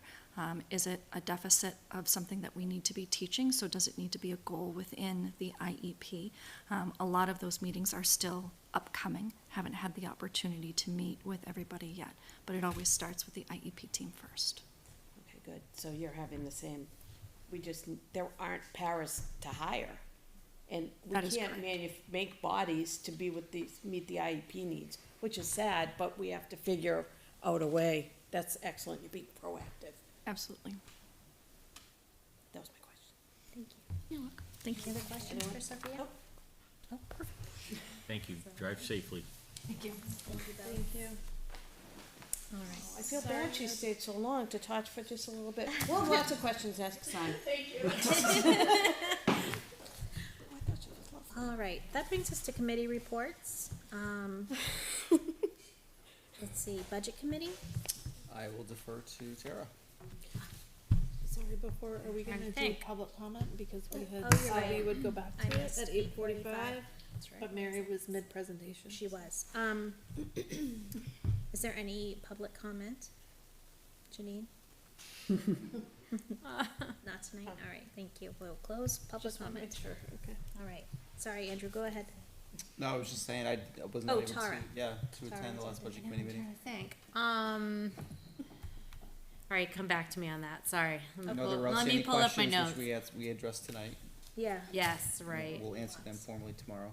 I mean, I gave some meeting updates to them, but I don't need to rehash those. No, I'll just respond to an email. Yeah, their next meeting is the 22nd, and then it's going weekly thereafter. So 22nd and then the 29th, as they pick up for budget season. Andrew, I'm curious with, the town administrator situation, do you feel that the town will stick to the budget schedule that was put out? Yeah, great question. I actually had an exchange with Chairman Sun on that very point today, as the agenda for the 22nd was circulated today. And just because we're running into that problem on capital improvement as well. And he was gonna do an outreach to Karen White and just make sure that we're all on track for departments to start to present, beginning on the 29th. Do we have a new town administrator? Not to my knowledge. Oh, I was just curious. So I think, with the interim, who I think is juggling multiple hats, right? Is that Karen So White? I- Is she the interim? I just had a conversation with Doug, we're looking at the schedule, we've discussed it with our staff, we're doing all our planning around that, and I said, I just feel or fear that that's gonna get disrupted as time marches on, but we're They gonna really plan can't. around what's. There's no room in the schedule for any delays, given when we have to have hearing and when you have to work back from deliberative. I So, get it, I just, so we're gonna do our best we're gonna adhere to that, but we're just anticipating it may get, disrupted, I don't know, we'll see. yeah, because the school process would start really early, I don't have a It's calendar. early for it. It's November. Early November, yeah, Yep. yeah, okay. I mean, our goal is to try to get materials out Halloweenish, and then I think we're going like the second or third or something in there, so, Yep, yep. all right, thank you. Thank you. Yeah, the only update, I mean, I gave most of the updates to them, so I'm just trying to think from the town perspective, there was clarification after the meeting, actually, the fire truck that just got fixed for $60,000. Yes. That, Was not the one. that's the number, the one that just got fixed was the number one, they call it engine number one, right, I think? And that one got fixed, and number two is the one that they were looking to replace on the warrant, so they were actually different. But they had money to buy that. Didn't they get a grant or something? That's not gonna be, For the one that The was second fire truck? declined at Yeah. the town they meeting. had money, yeah. it I mean, doesn't they matter. have potential ARPA funds, but they haven't, I think the selectmen have not decided. Engine one is the one that's currently being repaired. It's our newest engine, which is a 2003. Engine 2 is the one that was slated for replacement, and that's a 1995. Thank you. Facilities? I believe, we did the walkthrough in preparation for the building aid tour, and I didn't attend because I had COVID, but how did Yeah. that go? So I think the building aid tour went really well. That walkthrough was helpful. It just helped us rehearse exactly what we wanted to punctuate. The committee was definitely very interested, and asked a lot of good questions along the way. We dove into, I will just share kind of a political discussion at the end, because, there's some opportunity, I think, for us to attempt to influence the next legislature in terms of the way they fund building aid. And it's a political question. And so we had a dialogue about that, and I think there's more to come from us this fall in terms of what we should be doing to try to have some influence. If our intent is to have a project in the next biennium, we should be putting our hand on the scale and letting people know how important building aid is to a small community that does not have a large commercial tax base and so forth. So we need to promote why that's good public policy. Also, the video of that walkthrough is posted on YouTube, and I shared it on the Litchfield School Board I saw it, Facebook yep. page. So, anyone who is interested in the ins and outs of GMS, I think that's a pretty good overview. And thanks to Oscar for recording that, and Yes. posting that up Thanks, with Oscar. LCTV. That's great. Emergency management, Have not had a meeting. okay. We have one third, is it I think tomorrow? it's next week, Next week. yeah. Yep. Rating and reporting, Is that me? We're nothing in, with that, in limbo. All right, joint loss management, We're meeting, I just got an invitation the 29th, was that it? At 3:15? I'll get there when I get there. I'm on perk, we haven't met, but our next meeting is scheduled for the 28th, I think. Yep, 3:15. 3:15. School start time task force, we know there has ready to go. Website committee has not met. Wellness, Our next meeting, or our first meeting of the year is set for October 11th, 3:30 at the CHS Learning Commons. Anyone, any member of the public is welcome to Can you put that out on attend that. Facebook or somewhere? Like, Yep. or I don't know what you posted on or whatever, just because I'm sure some people are interested in that. Definitely. Yep. Awesome. sounds good. And capital improvement, you said they're meeting, Tomorrow and again next Thursday. Tomorrow, the idea is that town departments will be presenting. No decisions or voting is really anticipated for tomorrow. It's really just presentation. School is up for next Thursday, the 15th, as previously mentioned. I cannot attend tomorrow, but that's all right. I'll watch it on replay and go from there. okay. Just a point of order, I think, is that we're gonna be pulling this together, making presentations a week from tomorrow. Yes. But the board's gonna not have an opportunity to preview our work, right? So I think what I'm gonna suggest is that whatever we put together will be shared with the board electronically. And we're gonna solicit feedback, and we'll disclose that at the next meeting. But I don't feel totally comfortable going in with $100 million worth of asks, Yeah. I'm joking, and not having the board It doesn't faze me anymore. look at that. We know in elementary school now is a $35 million ask, right? So I just feel like, Yeah. you know, and we're talking about fields. I mean, there's a certain amount of, just getting it on the map so that people Yeah. see what it is that we've uncovered. So you know, we'll It could share that be- electronically. I'm gonna ask you to look at it and give us feedback. As a part of the capital, and just as a reminder, right, as a part of the capital improvement planning, you know, kind of goals and objectives of what it is for a 6-year plan, you don't necessarily need the numbers to make it on the plan. Like, if we go back and look at the library as an example, back in the original 2020, the library made it into the plan, but no number associated to it because more research was needed. Right, that's okay, and it's still in the plan, although you don't know the fixed number. So I don't know if that saves time or saves work, if there are things that are being contemplated, but we don't know the hard numbers yet, that's okay too. That's why I thought the capital plan was not finished, because the elementary school didn't have a number to it. Yeah, because it was, The one posted online I doesn't have to have go it. back, I thought we had a No, number the- for the- that. There's a number in there. Yeah, we had a number for that. 29.9 is the number that we put in. Yeah, there was a number for that It was one. just under 30, and now we know it's gonna be over that. All right. Anything else for committee reports?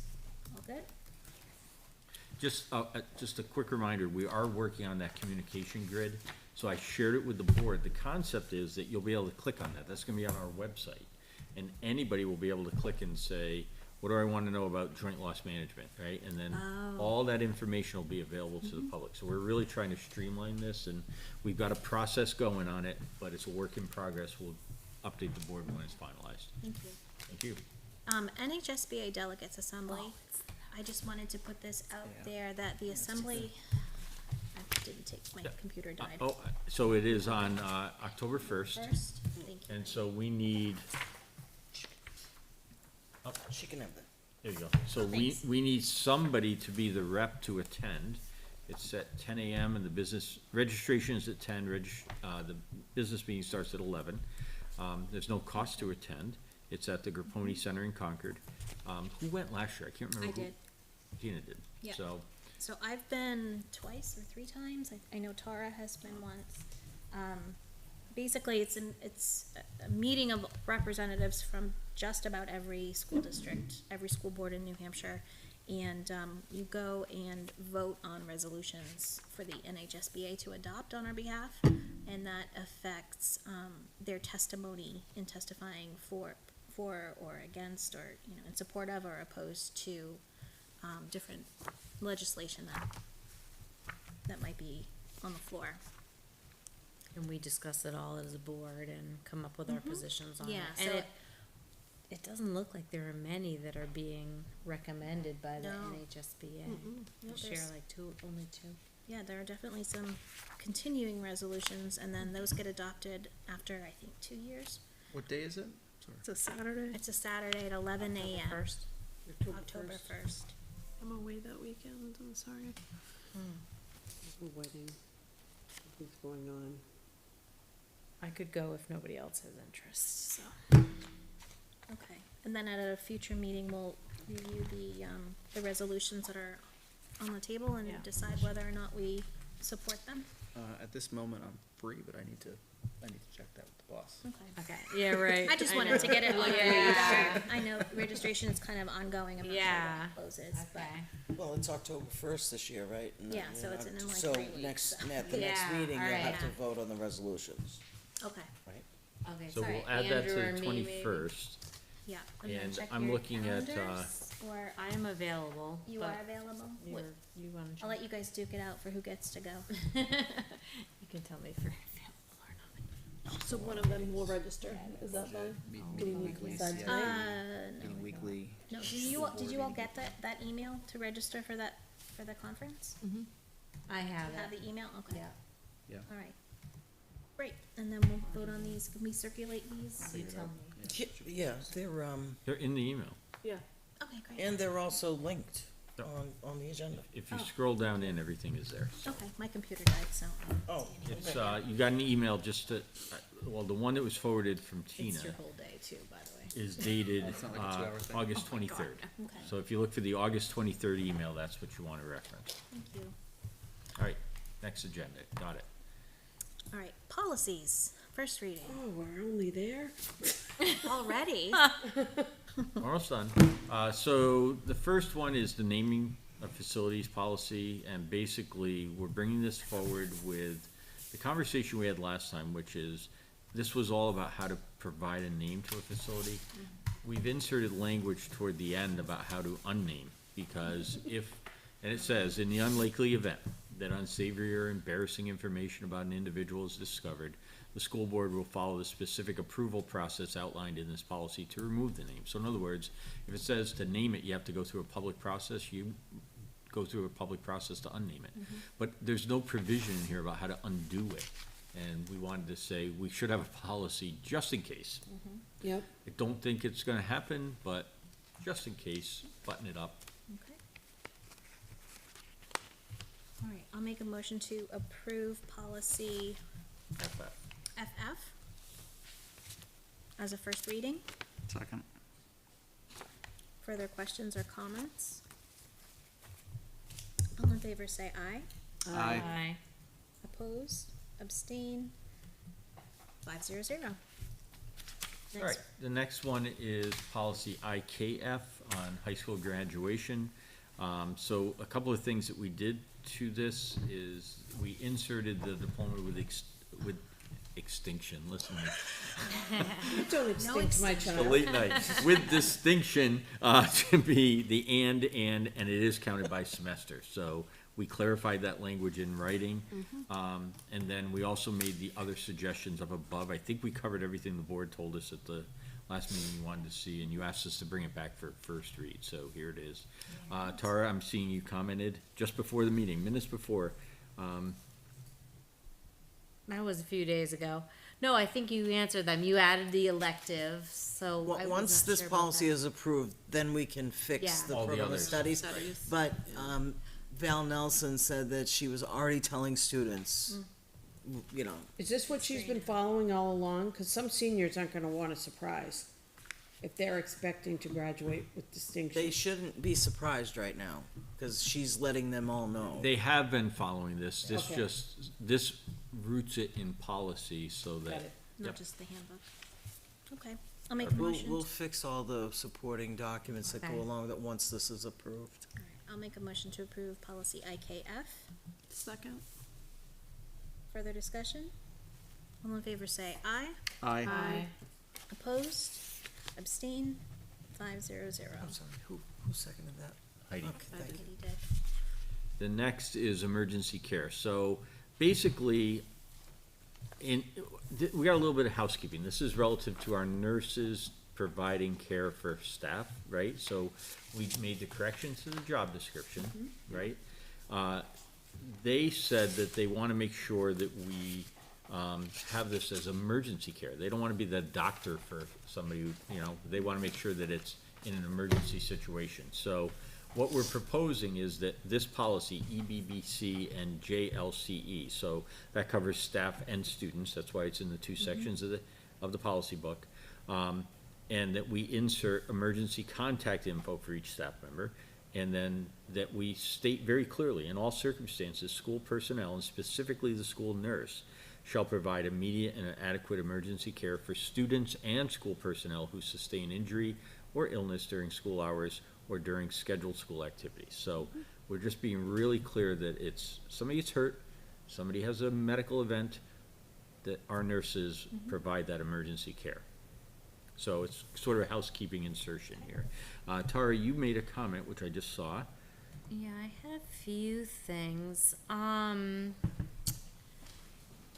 Mostly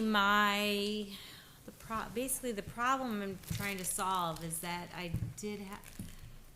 got feedback from somebody whose child did have an accident in school, and she felt like, that 911 should have been called and wasn't. The parents were called, but when she and her ex-husband came in, their child was literally screaming. So how do we make sure that, and the child was moved from the ground when she thought they should not have. So, I mean, the moving of the children, I feel like that's part of first aid care, correct? So I'm not sure I can add anything to this about that per se, but, so you're saying the nurse and another designee have to be certified in first aid at each school, correct? Correct. So I did want to add at each school in one portion that I put in there, which I think is important. And then my second kind of big comment is about, you know, in the beginning it talks about, where is it? I just wanted to add something about emergency care, like, I mean, this defined the four, oh, here they are. Summoning medical assistance. You can't make a nurse call the 911. Isn't it like a, Well, It's all based on their training. do teachers and staff have the authority to be able to call 911 if they see it? Absolutely. So, this what happened at dismissal, wasn't there chaos going on too? Well, and if it's a very specific case, I think we need to, you know, that case needs to be addressed. it was addressed, but I'm just thinking, like, I just need to make sure we're covered. Right, and I think it's a rule that, I mean, multiple people in each of our schools are certified in CPR and first aid, and, Well, this is saying two. So for me, I don't read this as just the nurse responsibility. I mean, this policy is not just for the nurse. As a It's teacher, for I would other follow people. the nurse. If she doesn't think we need to call 911, I won't. Maybe she didn't think it was her professional opinion, I guess. Maybe it was a lapse. Everyone makes mistakes and it stinks, but I don't know. You also do have, I mean, you could have a staff member who, it's sort of the Good Samaritan law, right? Right. You're helping out. You're doing what you think is the right thing to do at that moment in time. And then somebody more trained comes along and says, whoa, whoa, whoa, time out a second. And so the point is that I think this is all written to be, all staff are doing their best. Some staff are gonna err on the side of, I'm not doing anything until I call for the nurse. But some staff are gonna intervene and try to help. And sometimes helping is not the right thing, but we just do our best on it. That situation was addressed? It was. Oh, yeah, okay. That specific situation was. I wouldn't touch a kid either. That was absolutely addressed by Yeah. me. Right. But I understand your point, Tara.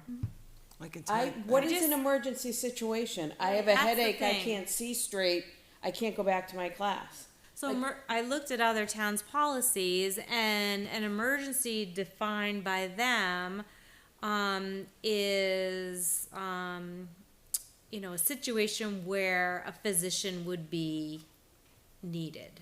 You know what I mean? So something necessitating not just a nurse care, but more than that. But what about I don't feel good, my back of my head is tingling.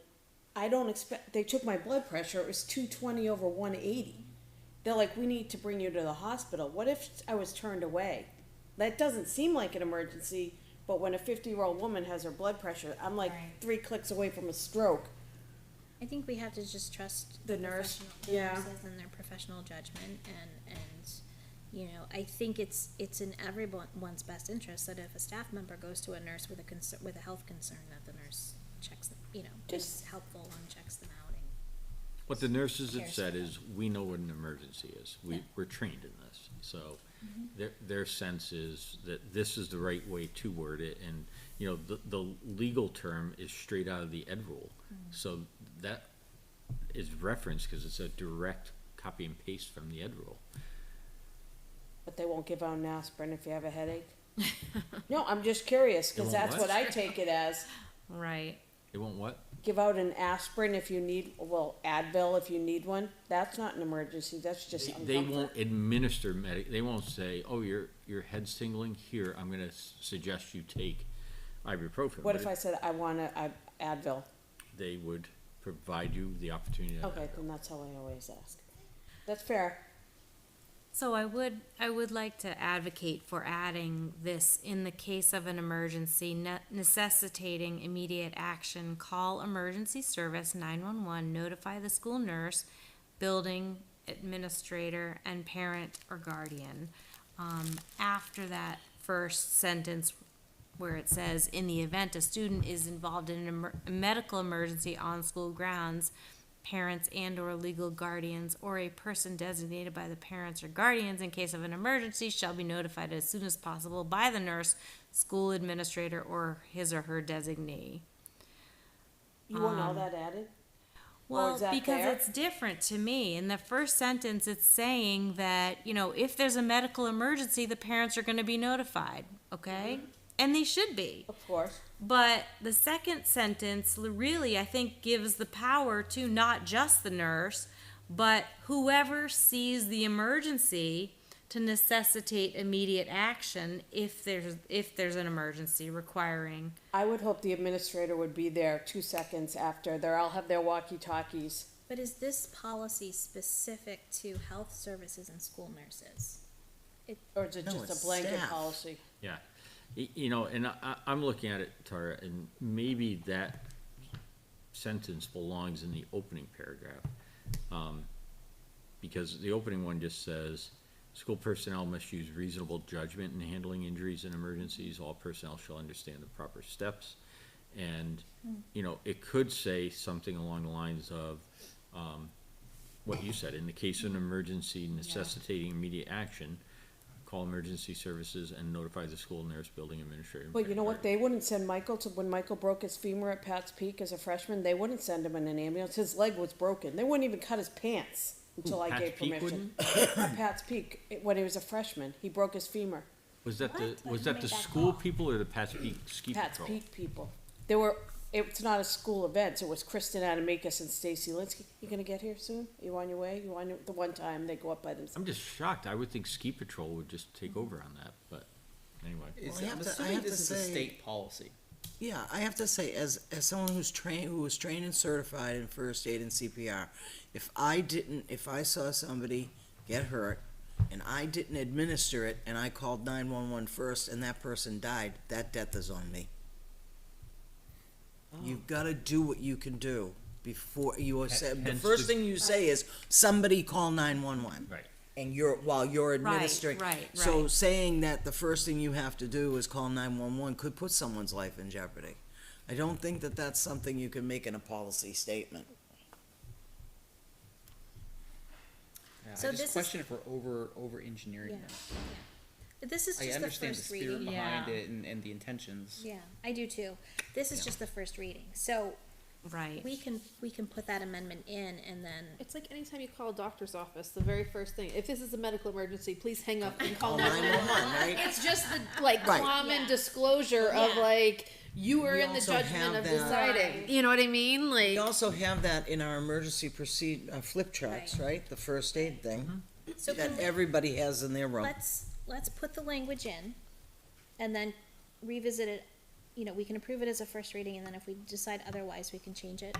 There was language in, I'll try to find the policy again, there was language about, that it's kind of two people, one administrating the first aid and calling 911, so we put this in, I'll find that again and Does I'll, that make sense? It does. So let me just play devil's advocate. Yeah. We have to do that sometimes. There could be a teacher who the immediate response is, I'm calling 911 and then I'm calling the office. You already have an ambulance and a fire truck rolling to the school before the trained medical person even knows. And maybe the injury is such that that's the right thing, but maybe not. It's just, I don't know. I always encourage my staff, unless somebody has, like a major injury, notify us and let us come and assess. It takes 2 minutes to get up to any classroom in the building, so, anyway, so I just wonder, in policy, do we wanna get into that level of procedure, is my question. When it says, school personnel must use reasonable judgment, I'm not gonna second guess somebody who does that, but if you put it in there, I don't know, I wonder if it's overcoaching on it. Okay. Can we defer this for a first reading until our next meeting? Absolutely. So we have time Yeah, to think digest about it. this? Okay. Thank you. I don't want my All right, kids so we'll going in defer and that out. It for the costs so first much reading money. at our next meeting. Old business, we have policy JLDBB. You skipped What? JLC, so Student Health Services and School Nurse, sorry, there's one more here. Okay. So this one is a proposed rewrite, and what we did is we took a look at the model policy you've been provided by the link, and we felt that we had gotten a little too far astray. So we just are suggesting that you adopt the model policy as written. I make a motion, we approve JLC Student Health Services and School Nurses Policy. I'll second. Further discussion? All in favor, say aye. Aye. Opposed? Abstain? 500. Now that brings us to old business, JLDBB, suicide prevention. I'll make a motion to approve policy JLDBB Second. for second reading. Sorry. Heidi Seconded seconded. you. While you were While I saying was second. Any further discussion on that one? All right, all in favor of approving JLDBB, say aye. Aye. Aye. Opposed? Abstain? 500. Manifest? I haven't seen it. I'm the only one who signed it so far. Okay. Then one. There's I didn't we wanna did divert community from input and with attention to- Everything Yeah, I else know. that was going on. With Yeah. that, we will go into non-public session. Our next meeting, we will have a meeting on, September 19th, 6:30, right? Can you send out a reminder email so it goes on my calendar, Michelle? It's on your calendar, you got an invite. Oh, nice. September, so Monday, September 19th at 6:30 in the CHS auditorium to hear feedback, and community input regarding our, Competency and Power School. no, Oh, our financial situation. oh, sorry. Yeah, and then That's a we different will one. look at, whether or not we should transfer, trust funds and, capital reserve funds in order to cover the deficit. So hopefully you all can attend that meeting. And with that, we'll go into non-public session under RSA 91-A 311 A through C. A, the dismissal, promotion, or compensation of any public employee, or the disciplining of such employee, or the investigation of any charges against him, unless the employee affected, one, has a right to a meeting, and two, requests that the meeting be open, in which case the request shall be granted. B, the hiring of any person as a public employee. C, matters which, if discussed in public, would likely affect adversely the reputation of any person, other than a member of the body or agency itself, unless such person requests an open meeting. And D, consideration of the acquisition, sale, or lease of real or personal property which, if discussed in public, would likely benefit a party or parties whose interests are adverse to those of the general community. Roll call vote. Heidi? Aye. Tara? Aye. Andrew? Aye. Liz? Aye. And I'm an aye. That brings us to non-public. Thank you. Have a good night.